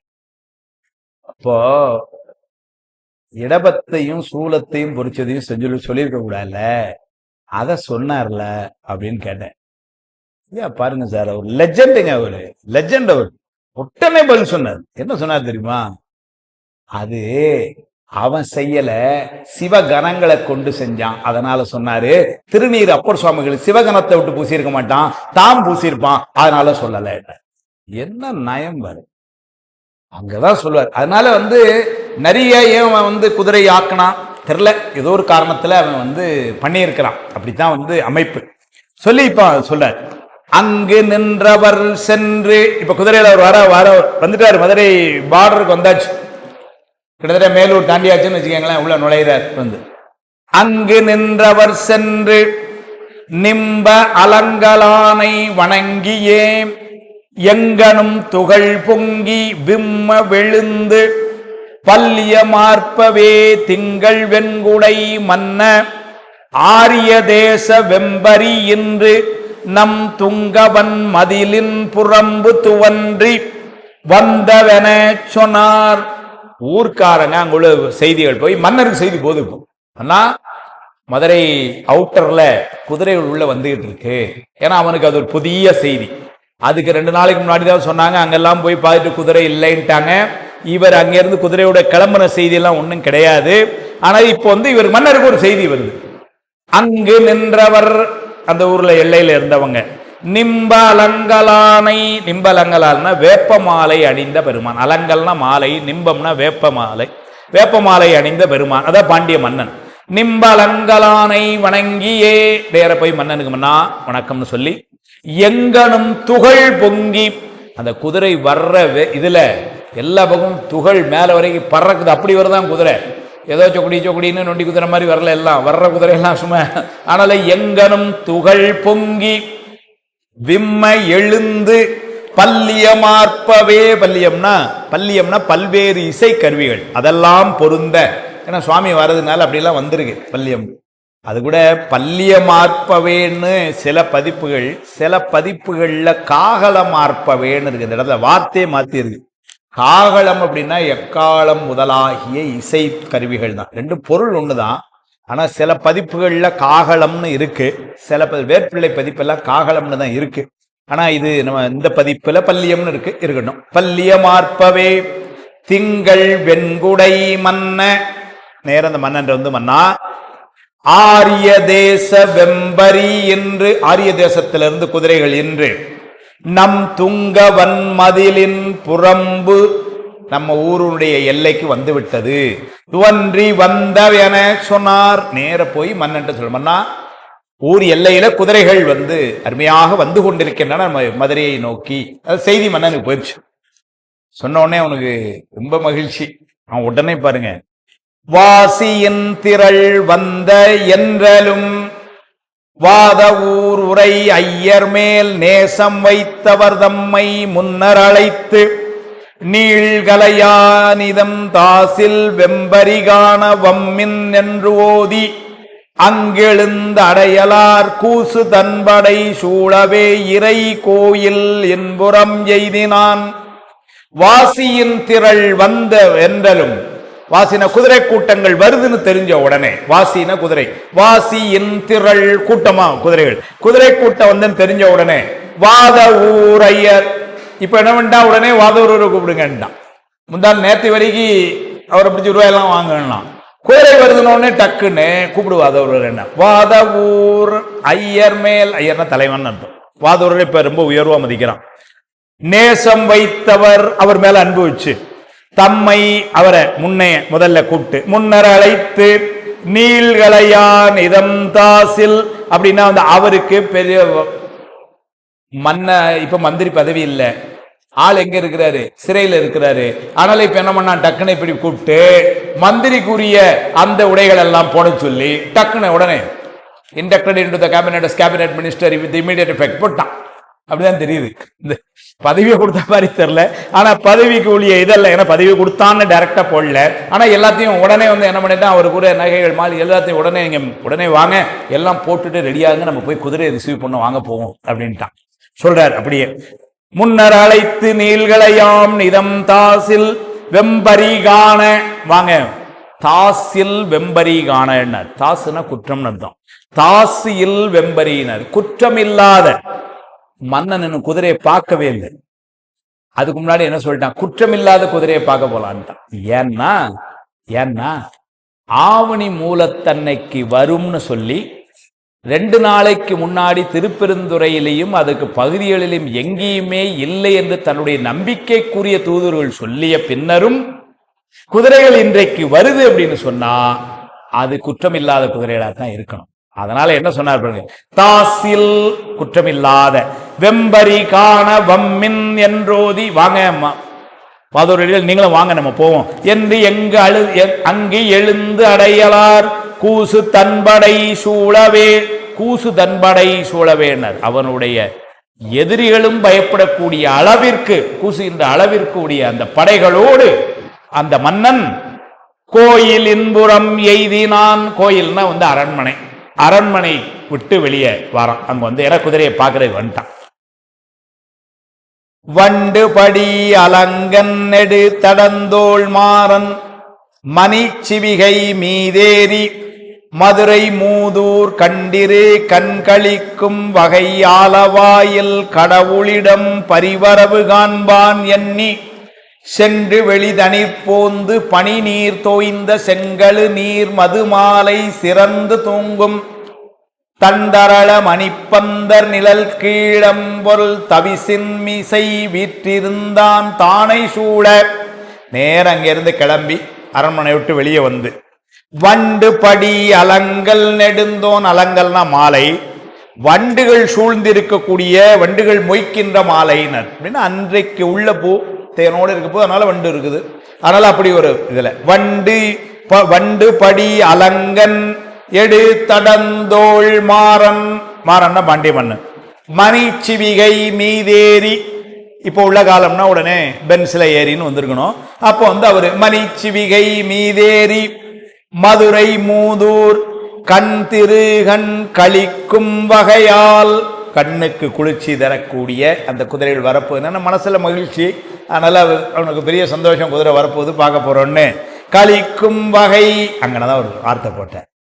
அந்த குதிரை வருது அப்படின்னா என்னுடைய முயற்சியினால, நான் கொடுத்த பணத்துக்கு இந்த குதிரை வருது, என்னுடைய முயற்சி, என்னுடைய மந்திரி ரொம்ப கட்டிக்காரன், அதனால குதிரை வந்து அதெல்லாம் நினைக்கல. என்ன நினைச்சான் பாருங்க, கண்டிரு கண்களிக்கும் வகை ஆலவாயில் கடவுள் இடும் பரி, சொக்கநாத பெருமான் கொண்டால வர்ற குதிரை இதுன்னா. சொக்கநாத பெருமானே குதிரை கொண்டாராங்கிறது தெரியாது, ஆனா சொக்கநாத பெருமானால வர்ற குதிரை அது தெரிஞ்சுதான், அப்படிதான் நினைச்சிட்டு வாரானா.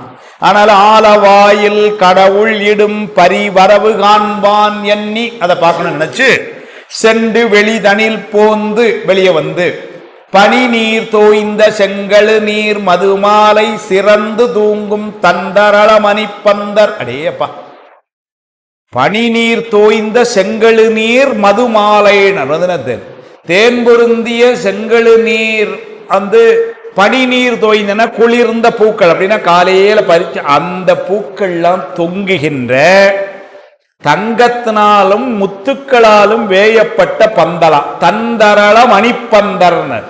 மணின தங்கம், தந்தரளம், தரளம்னா வந்து முத்து, தந்தரளம்ங்கிறார். குளிர்ந்த முத்துக்களால் ஆன முத்து பந்தல். அந்த பந்தர் கீழ், அந்த பந்தருடைய நிழல்ல, ஏன்னா அவன் மன்னன் உட்கார்றதுக்காக போடப்பட்ட பந்தல் அது, அதனால அதுல வந்து உட்கார்றான்.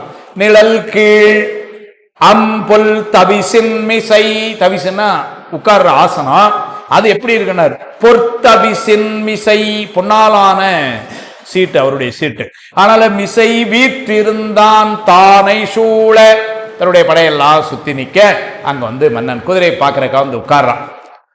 அங்க யாரெல்லாம் கூட இருந்தாங்கன்னு, முத்தமிழின் திறனவிலும் புலவர் சூழ முதுமறையோர் மங்கள சொன்முறையில் கூற கைத்திகளும் வலை புலம்ப கலன்கண் மின்ன கன்னியர்கள் இருமருங்கும் கவரி வீச கொத்துலவும் தலமலரின் வாசம் தோய்ந்து குலவும் இளம் தென்றல் வர மாதர்பாட மெத்துமணி முத்துமெனும் பணிகள் பூண்டு வெண்மதியின் தோற்றம் போல் வீற்றிருந்தான். இதெல்லாம் புலவருடைய கற்பனையில அங்க இருந்த நிகழ்வு. புலவர் அதெல்லாம் சிறப்பிச்சு பாடுறாரு, புராணம் இல்லையா. அதனால முத்தமிழின் திறனவிழும் புலவர் சூழ, இயல் இசை நாடகத்தமிழ் எல்லாத்திலும் சிறந்த புலவர்கள் எல்லாம் கூட இருக்கிறார்களும் கூட. முதுமறையோர் வேதம் இதெல்லாம் பாடக்கூடிய மங்கள சொல்முறையில் கூற அதெல்லாம் சொல்லக்கூடிய பெரியவர்கள் அவங்க இருக்கிறாங்க. கைத்திகளும் வலை புலம்ப, நல்ல வளையல்கள் எல்லாம் அணிந்த கலன் கண் மின்ன, அவர்கள் அந்த பெண்கள் அவர்கள் அணிந்திருக்கின்ற அந்த நகையெல்லாம் அப்படியே ஜொலிக்குதான். அப்படி இருக்கின்ற கன்னியர்கள் ரெண்டு பக்கமும் இருந்து கவரி வீச, இந்த கவரி வீசுகிற பெண்கள் அவ்வளவு வசதிகளா இருந்திருக்காங்க. மன்னர் கவரி வீசுறவங்க, அதனால கையில வளையல் தான், அந்த நகை இதுகளெல்லாம் ஜொலிக்கிற மாதிரி வந்து இது பண்ணி அவர்கள் கவரி வீச கொத்துலவும் தலமலரின் வாசம் தோய்ந்து குளவும் இளம் தென்றல் வர. பாண்டிய நாடு அதனால மதுரையில் தென்றல், அங்க உள்ள பூக்கள் வழியா அந்த தென்றல் அந்த வாசத்தை கொண்டுட்டு அந்த தென்றல் வருதான் அங்க. அப்ப ஏசிலாம் கிடையாதுல்ல, தென்றல் தான் வந்திருக்கணும். அதனால தென்றல் வர மாதர் பாட, பெண்கள் பாடி இருக்கிறாங்க அங்க நின்று பாட மெத்துமணி முத்தும் எனும் மெத்துமணி, மெத்துன்னா மிகுந்தனர். அங்க பாண்டி நாட்டுல முத்துங்கிறது திருவிழா பணத்தை முன்னாடி இந்த திருவிழா பணத்தை சொல்லுவாரு, வயல்ல வந்து உழுவாங்களாம், கலப்பை உள்ள போய் வெளியே உள்ள முத்தாவது வந்து வெளியுமா தூக்கி போடுவாங்களாம். அந்த பக்கம் வந்து உழவர்கள் உழும் பொழுது முத்து வருமா, அது தூக்கி அந்த பக்கம் போடுவாங்க. இப்ப மறந்தா அதை கொஞ்சம் எடுத்துட்டு வந்து இனிமே விவசாயமே போதும்ட்டு வீட்டுக்கு வந்திருப்பான். அவ்வளவு முத்து வந்திருந்தா இல்லையா, அவ்வளவு செழிப்பு. ஏன்னா பாண்டி நாடு என்பது முத்து. அதனால மெத்து மணி முத்து எனும் நிறைய முத்தம் எனும் பணிகள் பூண்டு வெண்மதியின் தோற்றம் போல் வீற்றிருந்தான். உதயகாலத்து சந்திரனை போல பாண்டிய மன்னன் அங்கு வீற்றிருக்கிறான், குதிரை எதிர்பார்த்து. மங்குல் படி தடம்புரி செய்வாத ஊரர் மனம் களிப்ப விழிகளிப்ப வலுவிலாத திங்களெனும் தன்மரபு விளங்க என்றும் திருநீரும் மஞ்சளுத்தும் சிறந்து மல்க சங்கினுடன் காகளங்கன் முழவமார்ப்ப தயங்கி எழும் துகள் உயர்வான் தன்மேல் செல்ல துங்க நெடும் கடல் பறந்து வருதல் போல துவன்றி வரும் பரித்திரளின் தோற்றம் கண்டான். பாய்ட்டான் குதிரை. ரெண்டு பாட்டுக்கு முன்னாடி ஊர் எல்லையில இருந்தது, இப்ப வந்து இவன் குதிரை வர்றத பாய்ட்டான். அந்த குதிரை வந்ததுங்கிறத எப்படி சொல்ல பாருங்க. மங்குல் பத்படி தடம்புரி செய்வாத ஊரர், மேகங்கள் தங்கின்ற விசாலமாகிய அந்த மதில் சூழ்ந்த மதுரையின் மந்திரியாகிய வாத ஊரர் மனம் கழிப்ப, அவர் பெருசா மனசுல ஒரு மகிழ்ச்சியா. அது எப்படி தெரிஞ்சுனாரு, விழிகளிப்ப கண்ணில் தெரிஞ்சதுங்கிறாரு கடவுள் மகனே. மாணிக்கவாசர் மனசுல மகிழ்ந்தார், அது எப்படி உங்களுக்கு தெரியும்னாரு, அதான் கண்ணை பார்த்தாலே தெரியுது அப்படின்னாரு. அடுத்த வார்த்தை போட்டார் விழிகளிப்ப, ஏன்னா உள்ளம் மகிழ்ந்தா அது கண்ணில் தெரியும் இல்லைங்களா. கற்றவர் விழுங்கும் கற்பக கனியை கரையிலா கருணைமா கடலை மற்றவர் அறியா மாணிக்க மலையை மதிப்பவர் மனமணி விளக்கை செற்றவர் புறங்கள் செற்றையம் சிவனை திருவேலி மிளலை வீற்றிருந்த கொற்றவன் தன்னை கண்டு கண்டு உள்ளம் குளிர என் கண் குளிர்ந்தனர் இல்லையா, அப்படிதானே சொல்றாரு. அது மாதிரி இங்க அதனால மாணிக்கவாசர் மனம் கழிப்ப விழிகளிப்ப, அது கூட ஒரு வார்த்தை பாருங்க.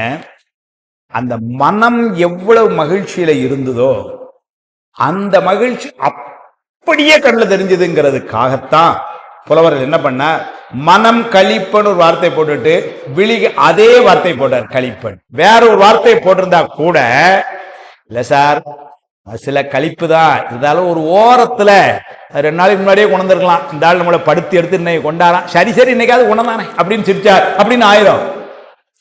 அதனால என்ன பண்ணாருங்க, மனசுல இருந்தது அப்படியே கண்ணில் பிரதிபலி ஆச்சுங்கிறதுக்காகத்தான் அதே வார்த்தை மனம் கழிப்ப விழி மகிழ பொல்ல விழி கழிப்ப அதே வார்த்தைய வலுவிலாத திங்களனும் தன்மரபு விளங்க என்றும். திங்களனும் தன்மரபு அது பாண்டி நாட்டுடைய மரபு, சந்திர மரபு. ஆனால் அந்த விளங்க என்றும் திருநீரும் மஞ்சளுத்தும் சிறந்து மல்க, அதுதான் கடவுள் மாமனியுடைய சிறப்பு. குதிரை தானே சார் வந்தது உள்ள, குதிரை வந்ததுக்கும் திருநீருக்கு அங்க என்ன சார் இருக்கு. குதிரை வந்தது துகள் எழும்புச்சு அதெல்லாம் சரி, நீங்க வந்தது சத்தம் கேட்டது அதெல்லாம் சரி, குதிரை கணச்சுது இதெல்லாம் சொல்லலாம். குதிரை உள்ள வந்தது அதனால திருநீர் மஞ்சளுத்தும் சிறக்க இருந்ததுன்னா குதிரைக்கு அதுக்கு என்ன சம்பந்தம்னாரு. குதிரை கூட வந்த ஆள் அப்படி அவன் வாரான் உள்ள, அதனால அவன் உள்ள வந்தான்னா எப்படி இருக்கும்னாரு. திருநீர் அஞ்செழுத்தும் சிறந்து விளங்கும் பாண்டி நாடு, அதனால அவன் உள்ள வரணும். அதை மறைமுகமா மன்னருக்கு அப்ப வரைக்கும் புரியல, அன்னைக்கு சொல்றாரு திருநீரும் மஞ்சளுத்தும் சிறந்து மல்க. ஞான சம்பந்தர் மதுரைக்கு வந்தார், மதுரை மாநகராட்சி வரவேற்கிறது, உள்ள வர சும்மா வெடிக்கா சொன்னா பஸ்ல வந்து இறங்கிட்டாருன்னு வச்சுக்கோங்களேன். வந்து இறங்கல, குலச்சிறையார் அங்கேயே போய் வரவேற்கிறார். அம்மா அனுப்பிச்சு விட்டாங்க, யாரு மங்கையர்க்கரசியார் அனுப்பிச்சு விட்டாங்க. மாணிக்கவாசு சார் ஞான சம்பந்தருடைய திருவடி அப்படி மதுரையில பட்டது, இவ்வளவுதான். அதாவது வந்து இறங்குறார், காலகளை வச்சார், உடனே சொல்லிட்டார் சென்ற காலத்தின் பழுதிலா திறமும் இனி எதிர்காலத்தின் சிறப்பும் இன்று எழுந்து அருள பெற்ற பேர் இதனால் எற்றைக்கும் திருவருடைய நன்றியில் நெறியில் அழுந்திய நாடும் நற்றமிழ் வேந்தனும் உய்ந்து வென்றிகொள் திருநீற்றொழியினில் விளங்கும் மேன்மையும் படைத்தனம் என்பார். ஞானசம்பந்தருடைய திருவடி எங்கன பட்டது, அவ்வளவுதான். இந்த ஊர்ல இனிமேல் திருநீருக்கு பஞ்சம் இல்லை போங்க அப்படின்ட்டு போயிட்டார். அது நடந்ததா சார்? சொல்லணும்ல நடந்ததுன்னு. எங்க கொண்டு வச்சா தெரியுமா? ஞானசம்பந்த பானத்தை வைக்கல, சேக்கலா மங்கையர்கர் சேர்ப்பானத்தை கொண்டு வச்சார். மங்கையர்கர் சேர்ப்பானத்தை போய் அதை சொல்ற, எங்கள் பிரான் சண்பெயர்கோன் அருளினாலே இருந்தமிழ் நாடுற்ற இடர் நீக்கி, அந்த பாண்டிய நாட்டுக்கு வந்த துன்பத்தை போக்கினது யாரு? மங்கையர்கரசியாரு. யாரை வச்சு? எங்கள் பிரான், எங்க தலைவன் ஞானசம்பந்தரை வச்சு. எங்கள் பிரான் சண்பெயர்கோன் அருளினாலே இருந்தமிழ் நாடுற்ற இடர் நீக்கி பொங்கொழி வெந்திரு நீர் பரப்பினாரைன்னு. பொங்கொழி வெந்திரு நீர் பரப்பினாரை போற்றுவார்கள் எம்மால் போற்றலாம். என்ன மங்கையர்க்கரசியாரை நான் வணங்குகிறேன்னு சொல்ல, மங்கையர்க்கரசியாரை வணங்குகிறவர்களை நான் வணங்குகிறேன். மங்கையர்க்கு தனி அரசு எங்கள் தெய்வம் வளவர்குல கொழுந்து வளைக்கை மாணி செங்கமல திருமணந்தை கண்ணி நாடால் தென்னர் குல பழி தீர்த்த தெய்வப்பாவை. இல்லைன்னா பாண்டிய வம்சத்துக்கே கெட்ட பேரா பிறந்திருக்கு. பலா போன பெருக சைவத்துல இருந்து சமணத்துக்கு மாத்தி கெடுத்து குட்டிச்சோரைக்கிட்டானுங்க அப்படின்னு ஆயிருக்குமா? அப்படி ஒரு பேர் வராம காப்பாத்தினது அம்மா. தென்னர் குல பழி தீர்த்த தெய்வப்பாவை எங்கள் பிரான் சண்பெயர்கோன் அருளினாலே இருந்தமிழ் நாடுற்ற இடர் நீக்கி பொங்கொழி வெந்திரு நீர் பரப்பினாரை போற்றுவார்கள் எம்மால் போற்றலாமே. ஒரு ஞானசம்பந்தர் வருகைக்கு அவ்வளவு சிறப்பு. இங்க ஞானசம்பந்தருக்கும் தலைமை வருது உள்ள, அதனால எப்படி இருக்கும் மதுரை உள்ள சொல்றார். திருநீரும் மஞ்செழுத்தும் சிறந்து மல்க சங்கினுடன் காகளங்கண் முழவமார்ப்ப. சங்கு வாசிக்கிறாங்க, காகளங்கள் அதான் சொன்னேன், இசை கருவிகள் காலங்கள் எல்லாம் முழவம் ஆர்ப்ப தயங்கி எழும் துகள் உயர்வான் தன்மேல் செல்ல. ஆனால பூமியில இருக்கிற இந்த துகள் எல்லாம் என குதிரை வர்ற வேகத்துல ஆகாயத்தை பார்க்க போதான், அந்த அளவு வான்மேல் செல்ல, வான் தன்மேல் செல்ல. துங்க நெடும் கடல் பறந்து வருதல் போல. பெரிய கடல் ஒன்று ஊருக்குள்ள எப்படி இருக்கும் அப்படி வருதான் குதிரை கூட்டம் உள்ள. துங்க நெடுங்கடல் பறந்து வருதல் போல துவன்றி வரும் பரித்திரளின் தோற்றம் கண்டான். துவன்றினா நெருங்கி, அது அந்த குதிரை பக்கத்துல வர வர மன்னன் அந்த குதிரை கூட்டத்தை பார்த்தா ஏதோ பெரிய கடல் வர்ற மாதிரி மனசுல போட்டு, நம்ம கொடுத்த காசுக்கு இவ்வளவு குதிரையாடா அப்படின்னு அப்படி வந்துதான் அதை பார்த்தான். அது என்னைக்கு சார் நடந்தது? என்ன அவன் சொன்ன ஆவணி மூலத்தை அதான் சொல்றாரு அடுத்த பாடல.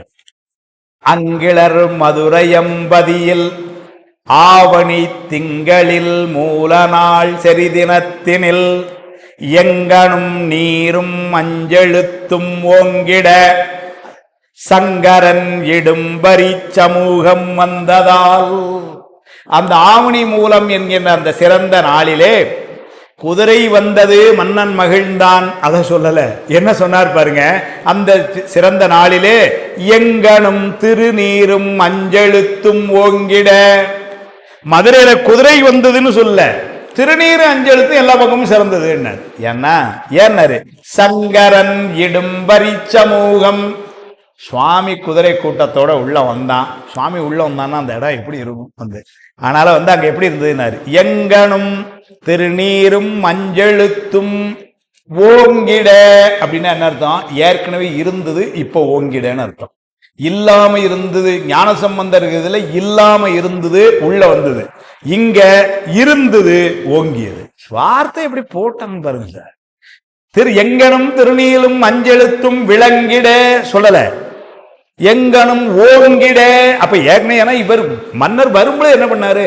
ஆலவாய் பெருமான் அருளினால குதிரை வருது அப்படிதான் வாராரு அவரே. ஆனால அங்க சைவம் தான் இருந்தது. இப்ப இன்னும் மேல ஏன்னா சுவாமி திருவடி அங்க பதிகிறதுனால எங்கனும் திருநீரும் அஞ்செழுத்தும் ஓங்கிட சங்கரனிடு பரிச்சமூகம் வந்ததால் வாரா. தூத்திரள் மணிகளு சோதி மாமுடி பார்த்திபன் விழிநலம் பருக வீதியில் கூத்திரர் செயலன குலாவு வாம்பரி சாத்தினார் வெறும் வரும் பெரும் தன்மை கூறுவாம். ஆனால் தூத்திரல் மணிகளு சோதி மாமுடி அப்படின்னா சுத்தமான, தூத்திரல்னா சுத்தமான, மணிகளு சோதி அந்த ரத்தனம் பொருந்திய இது மன்னன் மன்னன் அணிந்திருக்கிற அணிகள். அப்பேற்பட்ட மணிகன் பார்த்திவன். ஆக்சுவலா அதோட ஒரு பாடபேதம். பார்த்து இவன் விழி நலம்னு ஒரு பொருள். ஆனால் சில பதிப்பு வந்து பார்த்திவன் மன்னனை வச்சு இருக்கு. அதனால பார்த்திபன் அல்லது பார்த்திவன். விழி நலம் பெருக, கண்ணால கண்டு மகிழ்கிறான். விழி நலம் பெருக வீதியில் கூத்திரர் செயலன குலாவுவாம் பரி சாத்தினார் வரும் வரும் தன் பெரும் தன்மை கூறுவாம்.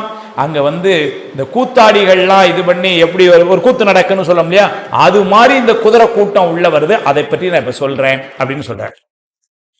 கட்டிய சுரிகையர், இந்த புஸ்தகம் கையில வச்சிருக்க உங்களுக்கு. கட்டிய சுரிகையர், அது கரிகையர்னு இருக்கு, அந்த இடத்துல பிழை, திருத்திக்கங்க.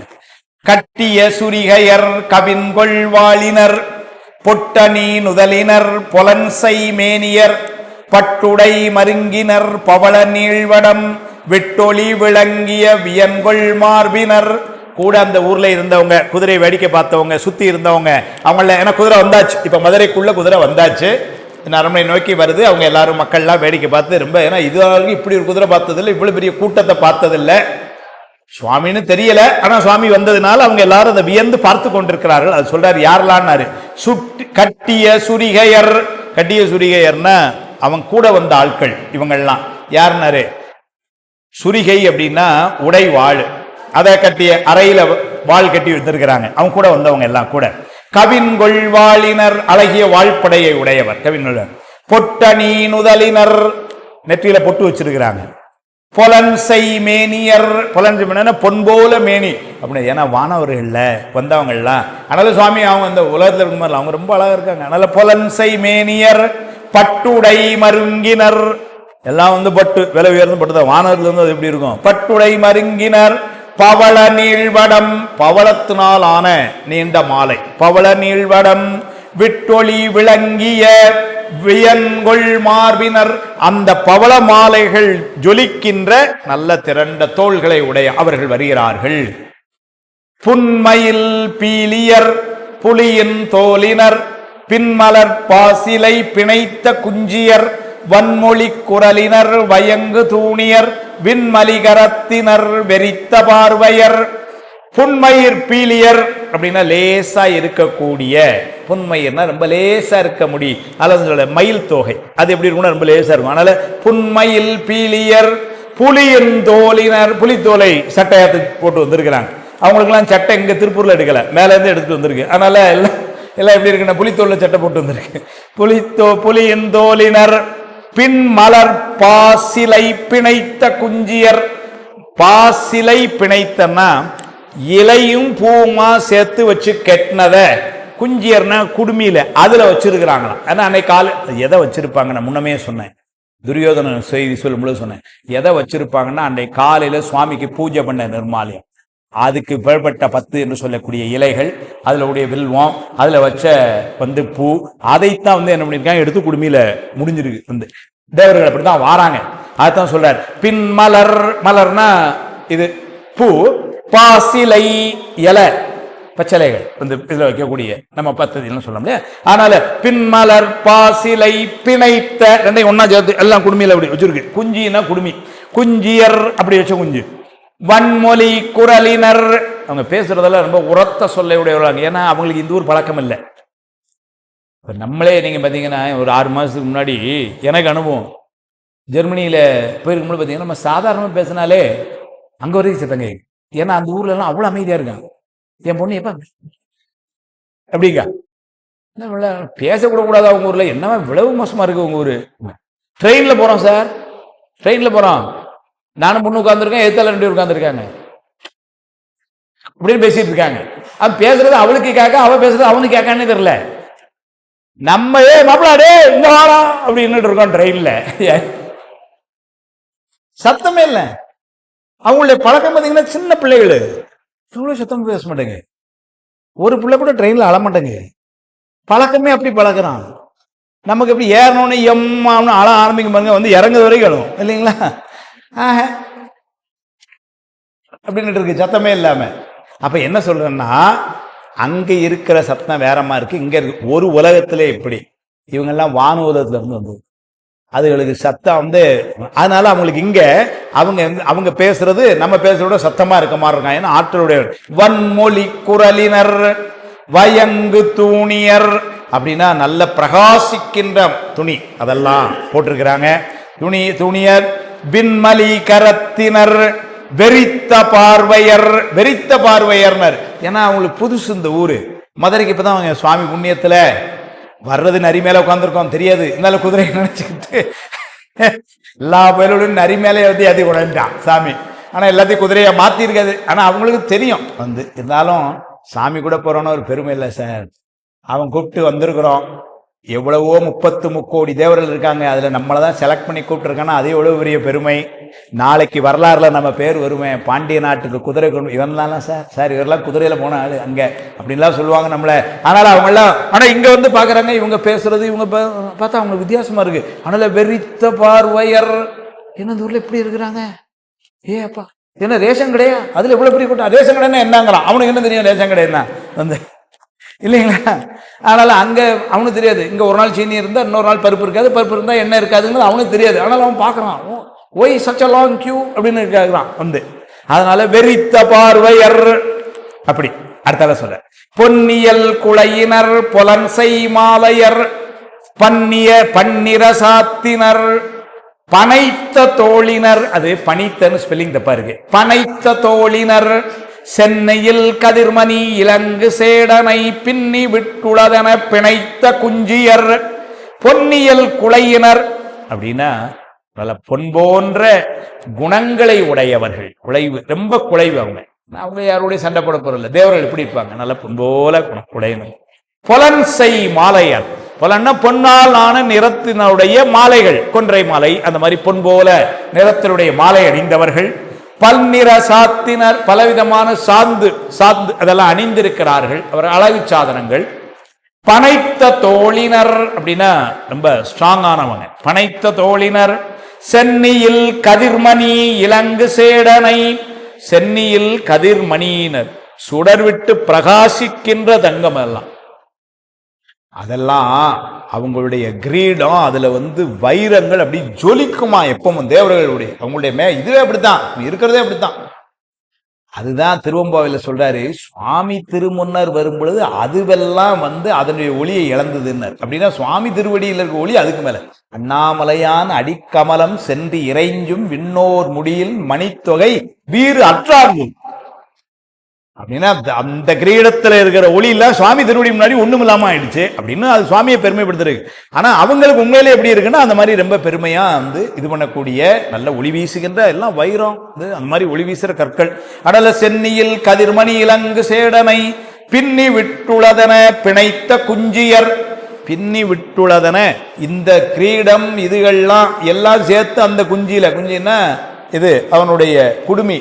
அந்த குடுமியில என்ன இருக்குன்னா ரத்தனம் தங்கம் வைரம் அதெல்லாம் சேர்த்து பிணைஞ்சு உள்ள வச்சிருக்கிறாங்களாம். முதல்ல சொன்னாரு பூவும் இலையும் சொன்னாரு. இப்ப அதுக்கு நடுவுல சேர்த்து ஒரு 10-5 வைரம் ஒரு முத்து அதெல்லாம் கூட சேர்த்து கட்டி வச்சிருக்கிறாங்களாம். பிணைத்த குஞ்சியர் அப்படின்னா குஞ்சியர்னா இது. அப்பர் சுவாமிகள் திருப்பழனத்துல பாடும் பொழுது சொல்வார். அப்பூதியடிகளுடைய சிறப்பை சொல்லும் பொழுது அந்த ஒரு வார்த்தை சொல்வார். அஞ்சி போய் களிமெலிய அழலூம்பும் அப்பூதி குஞ்சி பூவாய் நின்ற சேவடியாய் கொடிய ஏனர். அப்பூதி அடிகளுடைய அந்த குஞ்சி பூன்னா அவனுடைய குடுமி. அதுல தாமரை போன்ற திருவடிகளை சுவாமி வச்சு மகிழுவான்னு சொல்றாரு. அப்பூதி அடிகளை எவ்வளவு பெருமைப்படுத்தி யோசிக்கிறார். சொல்மாலை பயில்கின்ற குயிலினங்கால் சொல்லீரு அந்த பதியத்துல அருமையா சொல்லு. கடைசியில முடிக்கும் பொழுது அப்பூதி அடிகளுடைய பெருமை.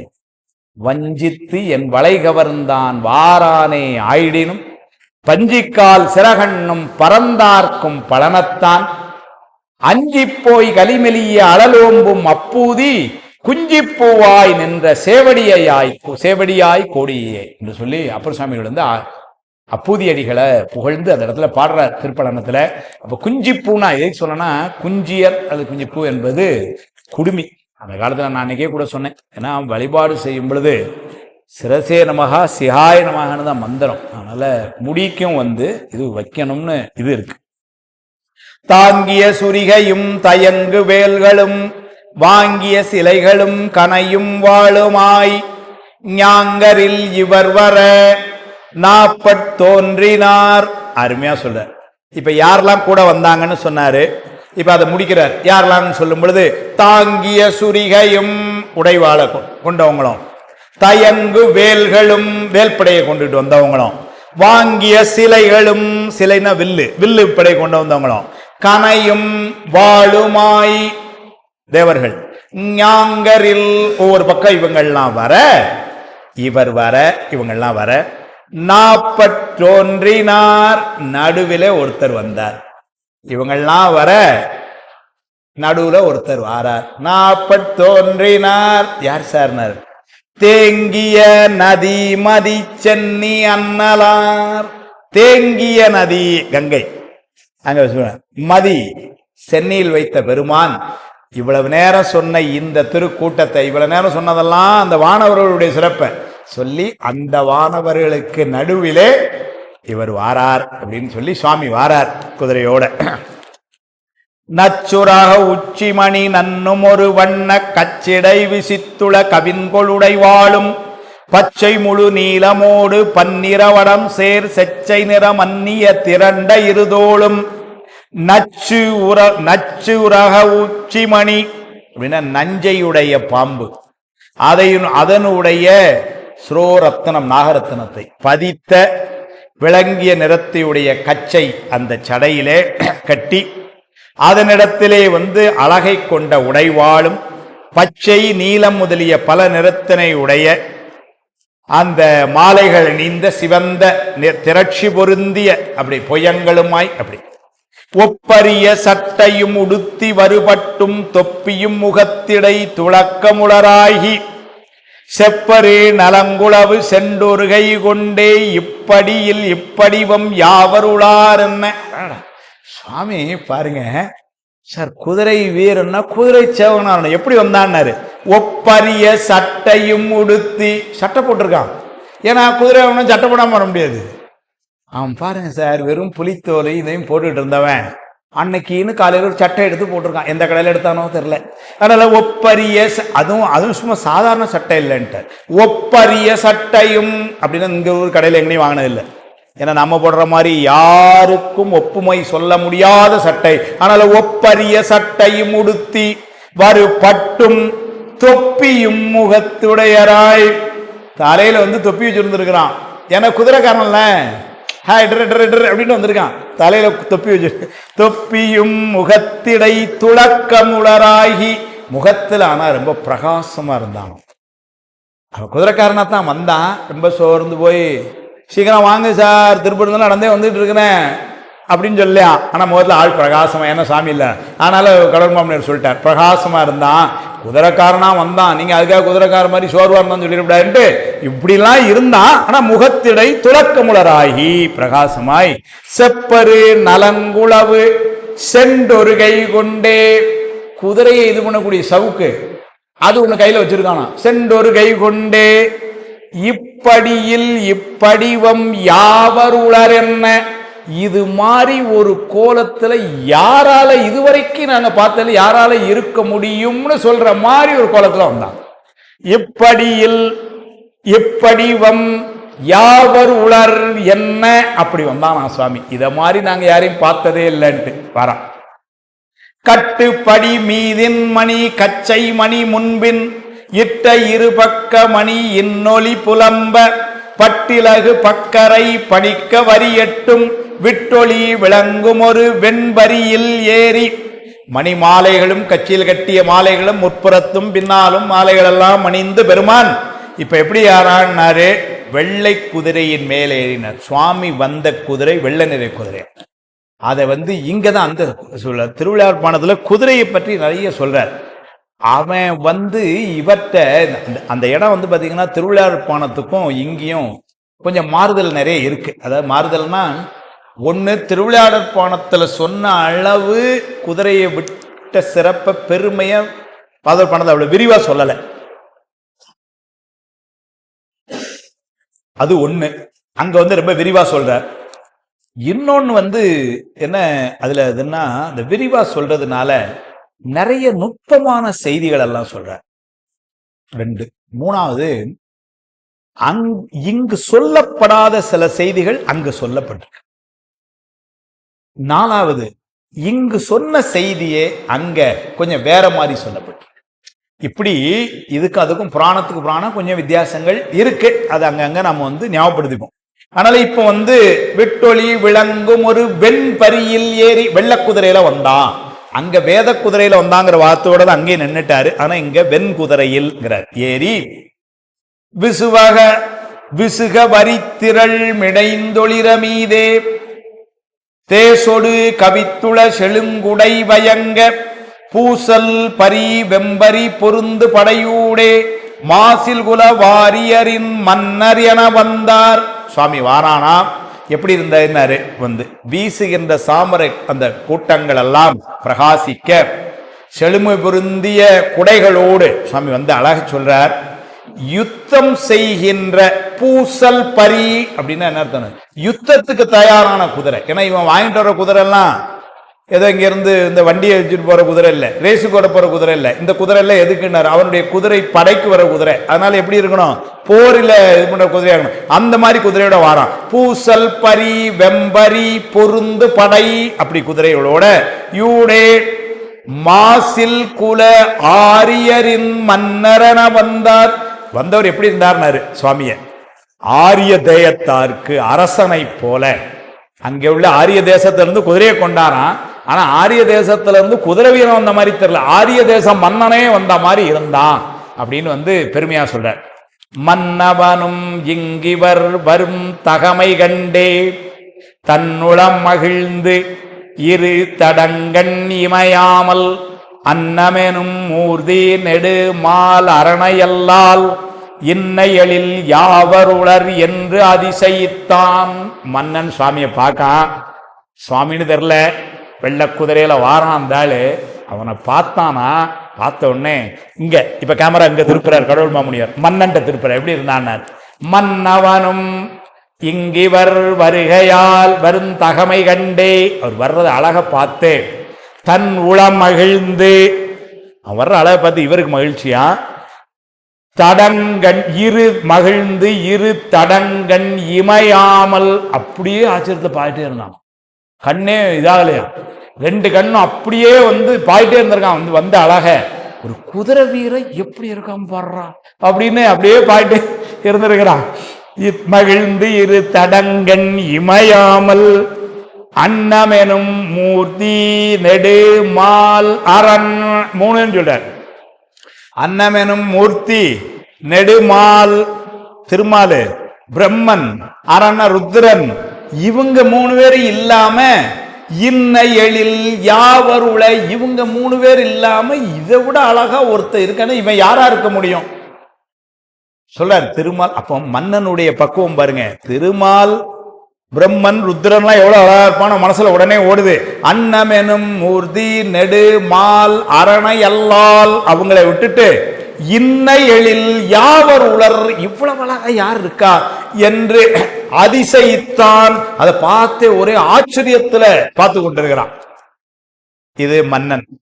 இப்ப கேமராவை மாணிக்கவாசர் எடுத்திருப்பார் கடவுள் மாமுனிவர். அவர் எங்க சார் இருந்தாரு? என்னமா சொல்றாரு பாருங்க புராணத்தை. வானவர்கள்லாம் வந்தாங்க. வானவர்கள் நடுவுல நம்மாள் வந்தான் வெண் குதிரை மேல சொன்னார். மன்னன் அதை பார்த்து அழக பார்த்து இமையாமல் அதிசயித்து திருமால் பிரம்மன் உருதுரனுக்கு விட இன்னொரு அந்த மாதிரி இல்லாமல் இப்படி அழகுல இப்படி ஒருத்தருக்கான இவ யாருன்னு தெரியலையா அப்படி இவன் பார்க்க இப்ப மாணிக்கவாசர் சொல்றார். பன்னிய தவத்துள பயன் பரியன் மீதே தன்னியதன தமியனைந்தனர் வியந்தார் எண்ணிய முடித்தனர் என கருதி நின்றார் புண்ணிய மறை தமிழ் புகன்ற திருவாயார். புண்ணிய தமிழ் மறை புகழ் தமிழ் புகன்ற திருவாயார் மாணிக்கவாசருக்கு அவர் கொடுத்த பேரு. புண்ணிய மறை தமிழ் வேத தமிழ் வேதம் அருள் என்ற திருவாசகத்தை தன்னுடைய புனித வாயினாலே தந்த மாணிக்கவாசகர். அது என்ன சொன்னார்? புண்ணிய மறை தமிழ் புகன்ற திருவாயார். அவர் என்ன நினைச்சாரா? பன்னிய தவத்துளே தவத்துள பயன் பரியின் மீதே. இது நாள் வரைக்கும் முந்தைய பிறவிகள் செய்த தவத்தினுடைய புண்ணியம் குதிரை மேல உட்கார்ந்து நினைச்சாராம். சாமியை பார்த்த உடனே என்ன நினைச்சிருக்காரு பாருங்க மாணிக்கர். மன்னன் என்ன நினைக்கிறான்னா, இப்படி நான் யாரையும் பார்த்தது இல்லைன்னு இப்படி பார்த்துட்டு இருக்கான். அவனுக்கு இருக்கிற பக்கம் அவ்வளவுதான், இவருக்கு இருக்கிற பக்கம் எப்படி. ஆனாலும் இவர் எப்படி பண்ணாராம், இதற்கு முந்தைய பிறவிகள் செய்த தவத்தினுடைய பயன் இந்த குதிரை மேல உட்கார்ந்து இருக்குன்னு பார்த்தாராம். பண்ணிய தவத்துள பயன் பரியின் மீதே தன்னியதென வந்ததென தமியன் அணைந்தனர் வியந்தார். அதை பார்த்து அவருக்கு ரொம்ப மகிழ்ச்சி, ஒரு ஆச்சரியம். சுவாமி வந்தார், எண்ணிய முடித்தனர் என கருதி நின்றார்.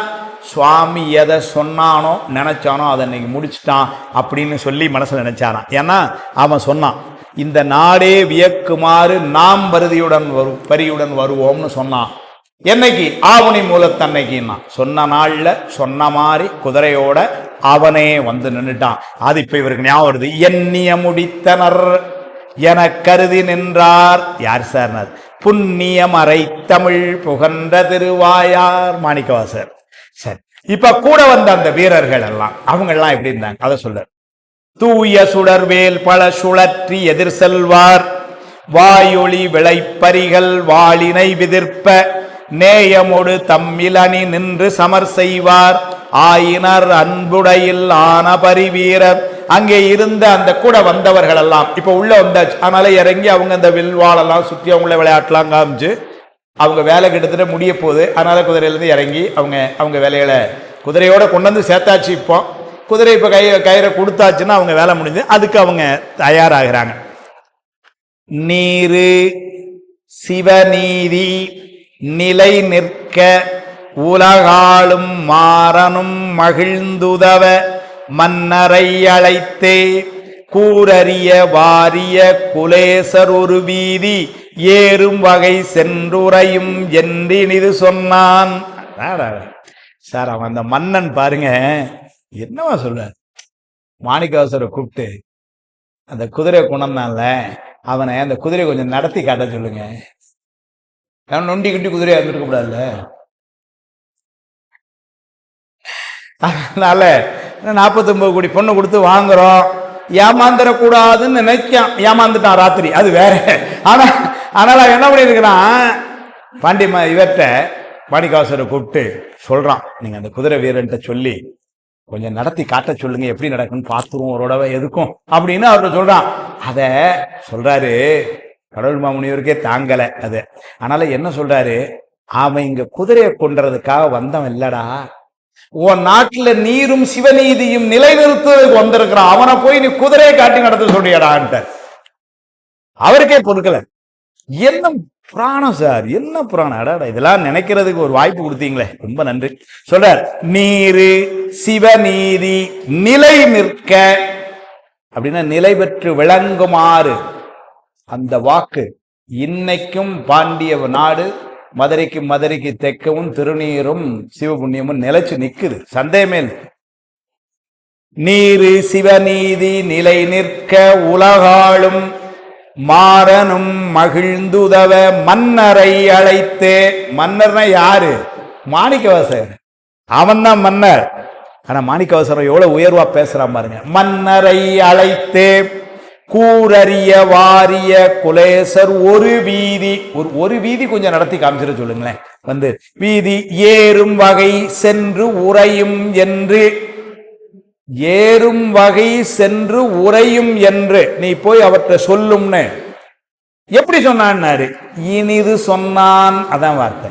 ஏன்னா ஒரு மன்னன் மந்திரியிட சொன்னான், அவனை போய் கொஞ்சம் நடத்தி காமிக்க சொல்லுங்க. இந்த மன்னன் வந்து ரொம்ப இதாகத்தான் இருப்பான் போல அப்படின்னு யாரும் நினைச்சிடக்கூடாதான். ஆனால் அவன் மந்திரிகிட்ட சொல்ல எவ்வளவு சொன்னான், ரொம்ப பக்குவமா சொல்றான்.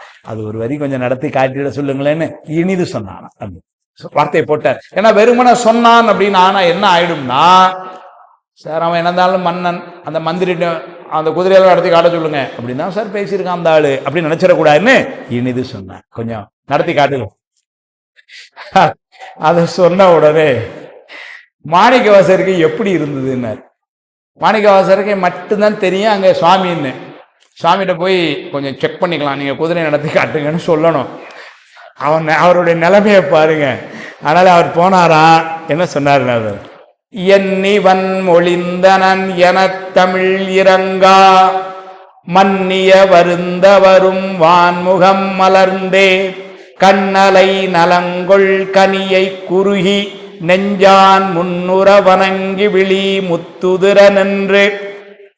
என்ன வார்த்தை இந்த மன்னன் சொல்லிட்டான்னு. எண்ணிவன் மொழிந்தனன், இந்த மன்னன் என்ன வார்த்தை சொல்றான்? சுவாமியை போய் குதிரையை நடத்தி காமிக்க சொல்றான். என்ன வார்த்தை சொல்லிட்டான் இவன் நினைக்கிறானா மாணிக்கவாசர்? எண்ணிவன் சொன்னான், எண்ணிவன் மொழிந்தனன் என தமிழ் இறங்கா. மனசுல ரொம்ப இறக்கம். என்ன இந்த ஆளுக்கு வந்தது யாருன்னு தெரியாம இப்படி சொல்றானே இவன் அப்படின்னு. எண்ணிவன் மொழிந்தன் என தமிழ் இறங்கா மன்னிய வருந்த, மனசுல வருத்தப்படுறார். வந்திருக்கிறது யாரு? திருநீரையும் சிவ நீதியையும் நிலைநிறுத்த வந்த சொக்கநாத பெருமானே முன்னாடி இருக்கான்னு தெரியாம அவன்கிட்ட போய் நீ உணர்ந்த குதிரை நல்ல குதிரையா நாங்களோட பார்த்துக்கிறோம்னு சொன்னேன்னா, நீ எத்தனோட பார்த்தாலும் அது நரின்னு உனக்கு கண்டுபிடிக்க தெரியாது இப்போ அப்படின்னு மனசு போய் என்ன சொன்னார் பாருங்க, மன்னிய வருந்த. மனசுல கொஞ்சம் வருத்தம், சுவாமின்னு தெரியாம அப்படி பேசுறாருன்னு. வருந்த வரும், ஆனா எப்படின்னாரு, வான்முகம் மலர்ந்தே. ஆனா வருத்தம் இருக்க மாதிரி வெளியே காட்டல, நல்ல முக மலர்ச்சியா போய் நேரம் அந்த குதிரை போய் மலர்ந்தே கண்ணலை நலங்கொள் கனியை குறுகி. சுவாமி என்ன சொன்னாரு, கண்ணலும் நலங்கொள் கனியினர், கரும்பாவும் இனிப்பாவும் இருக்கின்ற சிவபெருமானிடம் சென்றேனர் அவரை. ஏன்னா இவருக்கு தான் தெரியுது அது. அதனால கண்ணலை நலங்கொள் கனியை குறுகி அவர் பக்கத்துல போய் நெஞ்சான் முன்னுர வணங்கி. அதனால நெஞ்சான் முன்னுரை வணங்கி, அதனால நேர பெருமான் முன்னாடி மனசால பெருமான் அப்படியே வணங்கி முன்னுர வணங்கி. அங்கதான் கடவுள் மாமுனிவர் இருக்கார் சார். அவன் சொன்னது ஒன்னும் சொல்லல, விழி முத்துதிர நின்று, அவ்வளவுதான். அங்க போய் நீங்களோட நடத்தி காட்டுங்கன்னு சொல்லதுக்கு வார்த்தை வரல. கண்ணலை நலங்கொள் கனியை சிவபெருமான குறுகி பக்கத்துல போய் நெஞ்சால் முன்னுற வணங்கி. ஏன்னா நெஞ்சால் முன்னுற வணங்கின நேர போய் வணக்கம் வணக்கம் போடலையா. ஏன்னாரு, தான் மந்திரி, வந்திருக்கவன் குதிரைக்காரன். குதிரைக்காரனை மன்னன் வணங்கினான், மந்திரி வணங்கினான், மாலை முரசுல போட்டோ போட்டு கிழிச்சிருவான். அந்த புரோட்டோகால்ல இடம் இல்லை. ஏன்னா அதனால என்ன பண்ணார் பாருங்க, வெளியே வணங்கலையா, ஆனா வணங்காம இல்லையா. என்ன வார்த்தை இத பார்த்திருக்கிறார் கடவுள் மாமுனியார். என்ன சொல்லிட்டார், நெஞ்சால் முன்னுற வணங்கி விழி முத்துதிர நின்று. அவ்வளவுதான், நேர போனாரு, முன்னாடி போய் நிக்கிறாரு, கண்ணில் அப்படியே முத்தா கண்ணீர். அவ்வளவுதான், வேற ஒண்ணுமே சொல்லல. அவனுக்கு தான் எல்லாம் தெரியுமே. இந்த விழி முத்துதிர நின்று ஒரு அருமையான சொல்லு. கண்ணப்ப நாயனார் புராணத்துல ஒரு அருமையான செய்தி, அதை ஒரு செய்தியை சொல்லி நிறைவு பண்ணிடுறார். சொல்றார், கண்ணப்ப நாயனார் வேடூர் குலம். அதனால வீட்டுல என்ன பண்ணுவாங்க, புலி வளர்த்தாங்களாம் அவங்க அப்பா எல்லாம். அது வீட்டுல பழகுன புலி ஆணு வாய திறந்தது. கண்ணப்பன் சின்ன குழந்தை, வாய்க்குள்ள கையை விட்டார். இப்ப அப்பா என்ன பண்ணார், அது பழகுன புலி ஒண்ணும் செய்யாது, ஆனாலும் இவர் காட்டுல இருக்க புலிகிட்ட போய் இப்படி விட்டுறக்கூடாது, அது தெரியணும்னு குழந்தை கண்டிச்சாராம். அந்த மாதிரி செய்யக்கூடாது அப்படிங்கிறதுக்காக ஒரு சின்ன குச்சி, குச்சி இல்ல பசுந்தலைங்கிற சும்மா பச்சை புல்லு மாதிரி ஒன்னு எடுத்து, பரிவுடை தந்தையார் தாம் பையங்களை கை கொண்டு ஓச்ச, அதே லேசா எடுத்து அப்படின்னாராம். இந்த புள்ள கண்ணுல இருந்து முத்து முத்தா கண்ணீர் வந்துட்டான். அது குழந்தை. நம்ம வீட்டுல 1 மணி நேரம் அழுது ஒரு சொட்டு கண்ணீர் வர மாட்டாங்க, அது வேற. அதனால இது எப்படின்னா அப்படியே குழந்தை. அதனால பரிவுடை தந்தையார் தாம் பைந்தலையினர், பைந்தலைன்னா பச்சை இருக்கிற புல்லு, அதை அப்படி சொல்லாமா அப்படின்னு சொல்லி ஓச்ச, அப்படியே கண்ணில் பொலு பொலு பொலுன்னு கட்டி வந்தா. உடனே என்ன பண்ணாங்க, அம்மா ஓடி வாடா செல்லம், அப்பாவுக்கு எப்பவுமே இப்படித்தான், உடனே கோவம் வந்துடும் அப்படின்னு சொல்லி, நீ வாடா கண்ணு அப்படின்னு பிள்ளைக்கு வெளில சொன்னா தெரியாதா, இப்படி சொல்லணுமா அப்படின்னு சமாதானப்படுத்துறாங்களா அப்படின்னு சொல்லிட்டு சேக்கலாசன் சொல்றாரு. இப்ப அந்த அம்மா அந்த குழந்தைக்கு முத்தம் கொடுத்தாங்களா, வாடா சொல்லம் முத்தம் கொடுத்தாங்களா. வருதுளி முத்தமத்தாய் வாய் முத்தம் கொள்ள மாற்றேன், அந்த முத்தத்தை இந்த முத்தம் தடுத்து நிறுத்துச்சான். கண்ணீரா வந்த முத்தத்தை அம்மாவினுடைய முத்தம் தடுத்து. வருதுளி முத்தமத்தாய் வாய் முத்தம் கொள்ள மாற்றேன். சுந்தரமூர்த்தி ஐயா வேடிக்கை சொல்ல, வேடிக்கை இல்லை, அவருடைய திறம் இல்ல. எங்க சாமி சொன்னாங்க, வருதுளி என்பது வினைத்தொகையா கொள்ளணும். ஏன்னாரு, அது வந்த துளி வருகின்ற துளி இனிமேலும் வரும் துளியாம். அதனால அது இடத்துல வினைத்தொகைன்னு எங்க சாமி சொல்லுவாங்க. அதனால வருதுளி முத்தமத்தாய் வாய் முத்தம், கண்ணீரை முத்து முத்தா வருதுன்னு அதுதான் சொன்னார். முன்னுற வணங்கி விழி முத்துதிர நின்று நிற்கிறார் சுவாமி. என்ன செய்தார்? அடுத்த வாரம் சொல்லி இதற்கெல்லாம் துணையாய் இருந்த திருவள்ளுவர். இன்னைக்கு குதிரை வந்துருச்சு, இப்பெல்லாம் குதிரை தான் இருக்கு. இன்னைக்கு நம்ம இப்படி குதிரையா இருக்கும் பொழுதே வீட்டுக்கு போயிடுவோம். ஏன்னா அடுத்த வாரம் வரும்போது எல்லாம் நிறையாகி பிரச்சனை எல்லாம் இருக்கு. அதனால அடுத்த வாரம் எல்லாரும் கொஞ்சம் பத்திரமா சீக்கிரம் வந்துருங்க. என்ன பஞ்சாயத்தோ அதெல்லாம் பார்க்கணும் நம்ம. அதனால அதையெல்லாம் அடுத்த வாரம் சிந்திக்கலாம் என்று சொல்லி இதற்கெல்லாம் துணையாய் இருக்கின்ற திருவருளுக்கும் குருவருளுக்கும், இந்த நிகழ்வு நடப்பதற்கு துணையாய் இருக்கின்ற பெரியவர்கள், கலந்து சிறப்பிக்கின்ற அடியார்வர் மக்கள் எல்லோருக்கும் என்னுடைய அன்பையும் நன்றியும் சொல்லி இந்த அளவிலே வாழ்த்து பாடி நிறைவு செய்வோம். திருச்சிற்றம்பலம். வான்முகில் வளாது பெய்க மலிவளம் சுரக்க மன்னன் கோன்முறை அரசு செய்க குறைவிலாது உயிர்கள் வாழ்க நான்மறை அறங்கள் ஓங்க நற்தமிழ் மேன்மையுள் சைவ நீதி விளங்குக உலகமெல்லாம். மேன்மையுள் சைவ நீதி விளங்குக உலகமெல்லாம். மேன்மையுள் சைவ நீதி விளங்குக உலகமெல்லாம். திருச்சிற்றம்பலம். ஒரே ஒரு முக்கியமான